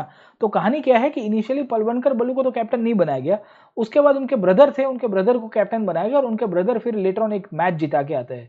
तो you see कि India में भी casteism आपको cricket team के अंदर भी मिलता था। ऐसी सिचुएशन के अंदर अंग्रेज यहाँ पे छोड़ के गए थे। अब देखिए क्रिकेट की कहानी क्या है। ये जो क्रिकेट है, ये क्रिकेट के अंदर धीरे धीरे धीरे हमको पता चलता है कि चेंजेस आने की शुरुआत हुई। और जब हम लोग चेंजेस की बात करेंगे तो ये क्रिकेट के अंदर आपके नियम भी बदलते हैं, बहुत सारी चीज़ें भी बदल जाएगी साहब, ठीक है? तो आज का जो मॉडर्न डे क्रिकेट है उसमें टेस्ट, वनडे और साथों साथ आपको टी20 मिलेगा, जो उसमें नेशनल टीम्स आपकी खेलती रहती है। खासियत ये है कि इंडिया के अंदर जो पेंटागुलर और क्वाड्रेंगुलर जो सीरीज होती थी, वहां से अब लोग धीरे धीरे आगे चल के अब टेस्ट सीरीज के ऊपर चले गए साहब, ठीक है? इंडिया की जब हम लोग बात करते हैं तो सीके नायडू का नाम दिया गया है, पलवनकर विठल और पलवनकर बल्लू का नाम दिया गया है, जिन लोगों ने बेसिकली इंडिया के अंदर क्रिकेट की फाउंडेशन रखी। नायडू की खासियत ये रही है कि वो इंडिया के लिए टेस्ट मैचेस खेलने वाले सबसे पहले खिलाड़ी मिलेंगे 1930s के अंदर। और उन्होंने बेसिकली इंडिया के फर्स्ट टेस्ट कैप्टन का रोल प्ले किया है, ठीक है? सी के नायडू का कंट्रीब्यूशन याद रखेगा, he became the first test captain साहब, ठीक है ना? तो इन दिस सिचुएशन हमको इंडिया की पूरी हिस्ट्री मिलेगी। 1932 तक आते आते इंडिया पहली बार टेस्ट खेलने के लिए इंग्लैंड में जाएगा। And over a period of time हम लोग इंडिपेंडेंट हो गए 1947 में। इनफैक्ट जब हम लोग टेस्ट क्रिकेट की बात करते हैं तो 1877 में टेस्ट क्रिकेट की शुरुआत हुई थी। सबसे पहला टेस्ट इंग्लैंड और ऑस्ट्रेलिया के अंदर खेला गया था। और मेनली जब हम लोग समझने की कोशिश करेंगे तो ऑस्ट्रेलिया उस टाइम पे भी इंडिपेंडेंस नहीं हुआ था। इन दिस सिचुएशन धीरे धीरे धीरे जब कंट्रीज इंडिपेंडेंट हुए तो इंग्लैंड ने इनके साथ क्रिकेट खेलने की शुरुआत रखी है साहब, ठीक है? अब आप समझने की कोशिश करिए कि महात्मा गांधी का विचार क्या था क्रिकेट को लेके। अब गांधी जी ने सबको लेके अपने ओपिनियन दिए हैं।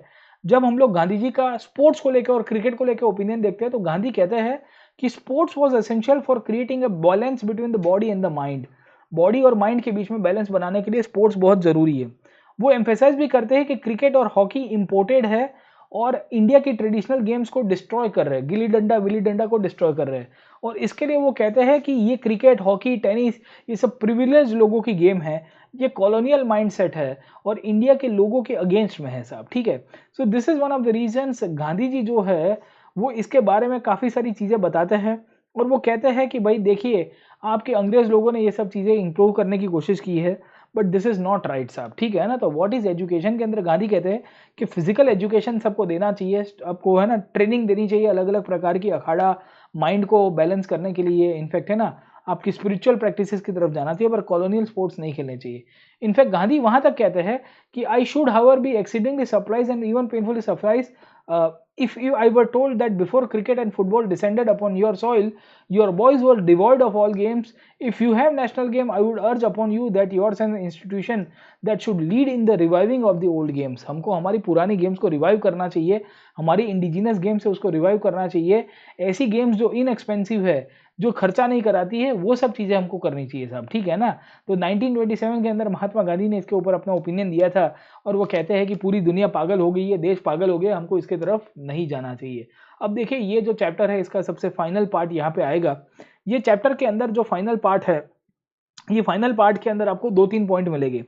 पहला पॉइंट मिलेगा वो है डीकोलोनाइजेशन एंड स्पोर्ट्स के बारे में। डीकोलोनाइजेशन स्पोर्ट्स का मतलब क्या है कि जब बेसिकली देश आज़ाद हुआ 1947 के बाद, तो ब्रिटिशर्स धीरे धीरे धीरे भारत से विदाई लेते हैं। इंडिया की इकोनॉमी, इंडिया की कॉमर्स, इंडिया की मिलिट्री, इंडिया की जो भी डिसीजंस थे अब भारत के लोगों के हाथ में आ गए।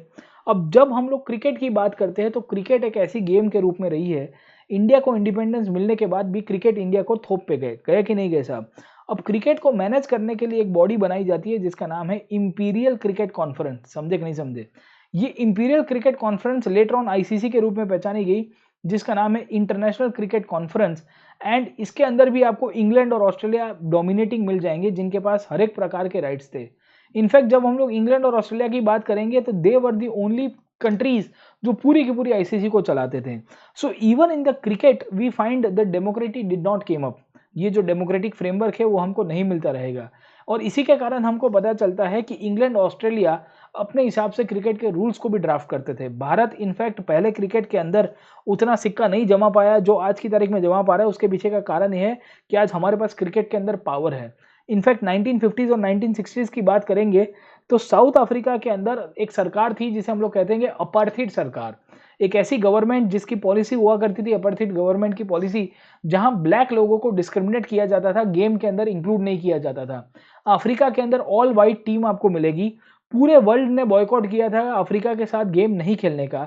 It was only England and Australia, जो बेसिकली न्यूजीलैंड जैसे कंट्रीज मिलेंगे जिन्होंने अफ्रीका के साथ गेम खेलने की शुरुआत रखी। ये सब चीज़ें दर्शाती है कि इंडिया ने प्रयत्न किए थे कि अफ्रीका को डिबार कर दे, पाकिस्तान ने किए थे, वेस्ट इंडीज़ ने किए थे, बट ये जो वेस्टर्न कंट्रीज इन्होंने कंटिन्यू रखा रहा साहब, ठीक है।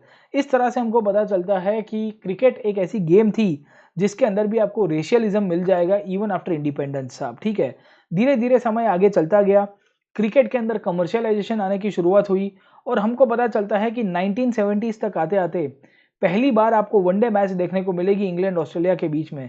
और over a period of time हमको पता चलता है 1977 तक आते आते 100 ईयर्स कंप्लीट होते हैं टेस्ट मैच के, और उसके बाद आपकी पूरी की पूरी गेम बदल जाएगी। गेम बदलेगी क्यों? क्योंकि जब वनडे इंटरनेशनल मैच की शुरुआत होती है तो क्रिकेट के अंदर स्पीड बढ़ जाती है। पहले 5-5 दिन 6-6 दिन तक गेम चलती थी तो लोग कंटाल जाते थे और बोरिंग लगता था कि भाई चलो जल्दी गेम खताओ। अब यहाँ पे ऐसी सिचुएशन हो गई है कि विद इन वन डे आप मैच को कवर करोगे, and this is one of the reason. In fact Australia के एक खिलाड़ी थे, या मैं कहूँगा बिजनेसमैन थे, जिनका नाम था कैरी पैकर। कैरी पैकर ने देखा कि हम लोग इंडिया के और वर्ल्ड के जितने भी बड़े बड़े क्रिकेटर्स हैं उनको हम लोग एक टीम के अंदर इकट्ठा करेंगे और उनको खिलाएंगे क्रिकेट, जिसे वर्ल्ड सीरीज ऑफ क्रिकेट के रूप में कहा गया है। इनफैक्ट ये world series of cricket IPL का सबसे पहला मॉडल मिलेगा 1970s के अंदर। इसको कैरी पैकर का सर्कस भी कहा जाता है, क्योंकि उन्होंने कुछ ऐसे सिस्टम क्रिकेट के अंदर इंट्रोड्यूस कराने की कोशिश की थी जहां कलरफुल क्लॉथिंग होगा, रंग बेरंगी गेम होगी, नियम थोड़े बदल दिए जाएंगे, आपके फील्डिंग के रूल्स बदल जाएंगे, इंक्लूडिंग आपका जो स्टेडियम होगा उसमें हंगामा भी होगा। इस तरह से हमको पता चलता है कि क्रिकेट के अंदर अब कमर्शियलाइजेशन हुआ। क्रिकेट के अंदर कमर्शियलाइजेशन हुआ, क्रिकेट के जो मैच के राइट्स थे, जब मैच आपकी चलती है लाइव मैच, उसके टेलीकास्टिंग होने की शुरुआत हुई। टेलीकास्टिंग होने के कारण जो भी कंपनी थी जो अपनी टीवी के अंदर ये क्रिकेट को दर्शाना चाहती है, उनसे जो क्रिकेट बोर्ड थे वो पैसे कमाने की शुरुआत करते हैं। And this is how we find there were large cricket boards that were established. इन्होंने बेसिकली टेलीविज़न की एंट्री कराई और टेलीविज़न की एंट्री के बाद पूरा का पूरा क्रिकेट बदल गया। क्रिकेटर्स की बेसिकली लाइफ़स्टाइल में भी परिवर्तन आया, उनको ब्रांडिंग से पैसा मिलता है और इस तरह से हमको पता चलता है कि क्रिकेट एक खाली एलीट क्लास ऑफ पीपल खेला करते थे, अब घर-घर तक पहुँच गया था। लोग रेडियो में, टीवी में क्रिकेट के बारे में सुनते हैं, देखते थे और उन लोग को मज़ा भी आता था, पैसा भी बनता था। पूरी की पूरी इकोनॉमी आपकी बदल जाएगी। In this situation we find कि एक टाइम के अंदर सिडनी की मैच खाली सिडनी के लोग ही देख पाते थे, अब सूरत में बैठे हुए लोग भी देख पाएँगे। इंडिया एक ऐसी कंट्री के रूप में उभर आया है जहाँ पे बहुत सारे लोगों ने क्रिकेट को फॉलो किया after the introduction of the modern technology and the television of the cricket television side of the cricket and this is one of the reasons कि इंडिया की जब मेंबरशिप बढ़ती है, India became one of the largest country in the world to play cricket और इसके कारण India का जो सेंटर है वो भी पावरफुल होता है। इंडिया की जो बोर्ड है बीसीसीआई वो भी पावरफुल होगी और फाइनली डिसाइड किया जाता है कि आपके यहाँ पे जो आईसीसी है, इंटरनेशनल क्रिकेट काउंसिल, उसका जो हेडक्वार्टर्स पहले लंदन में होता था उसको शिफ्ट करके दुबई में लेके आया गया और धीरे धीरे क्रिकेट के अंदर जो पहले के टाइम के अंदर अंग्रेज और ऑस्ट्रेलियंस कंट्रोल करते थे, आज की तारीख में यही क्रिकेट को कंट्रोल करने वाला इंडिया जैसा एक कंट्री मिलेगा। यू फाइंड कि पाकिस्तान जैसे कंट्रीज धीरे धीरे पॉपुलर हुए, उनके बैट्समैन, उनके बॉलर्स अपने हिसाब से बॉलिंग डालने की शुरुआत करते हैं। इनफैक्ट इंडिया की जब हम लोग बात करेंगे तो हमको बॉलर्स मिलेंगे जो स्पिन बॉलिंग के लिए जाने जाते हैं और इस तरह से रिवर्स स्विंग के लिए पाकिस्तान के बड़े बड़े क्रिकेटर्स दिखेंगे आपको। दूसरा करके एक बॉल मिलेगा जो श्रीलंका के बॉलर्स इनफैक्ट डालते हैं और in this condition we find कि पहले के टाइम के अंदर जो क्रिकेट के नियम चले थे 150 साल पहले, जहां हमारे लोगों को बेसिकली बैट पकड़ने के लिए भी प्रॉब्लम होती थी, हमारे लोगों को जगह ढूंढने में भी प्रॉब्लम होती थी। पारसी कम्युनिटी को बेसिकली अपने स्टेडियम से हटा दिया गया था अंग्रेज़ों के जो बॉम्बे जिमखाना का स्टेडियम था। आज ऐसी कंडीशन हो गई है कि बड़े-बड़े क्रिकेटर्स इंडिया में आने के लिए, खेलने के लिए मजबूर हो रहे हैं। उनको लग रहा है कि देखिए भई, यहाँ पे पैसा बहुत है, यहाँ पे पॉपुलैरिटी बहुत है और इनफैक्ट हम लोग इंडिया में जितना क्रिकेट खेलेंगे, उतना हमारा धंधा भी चलेगा।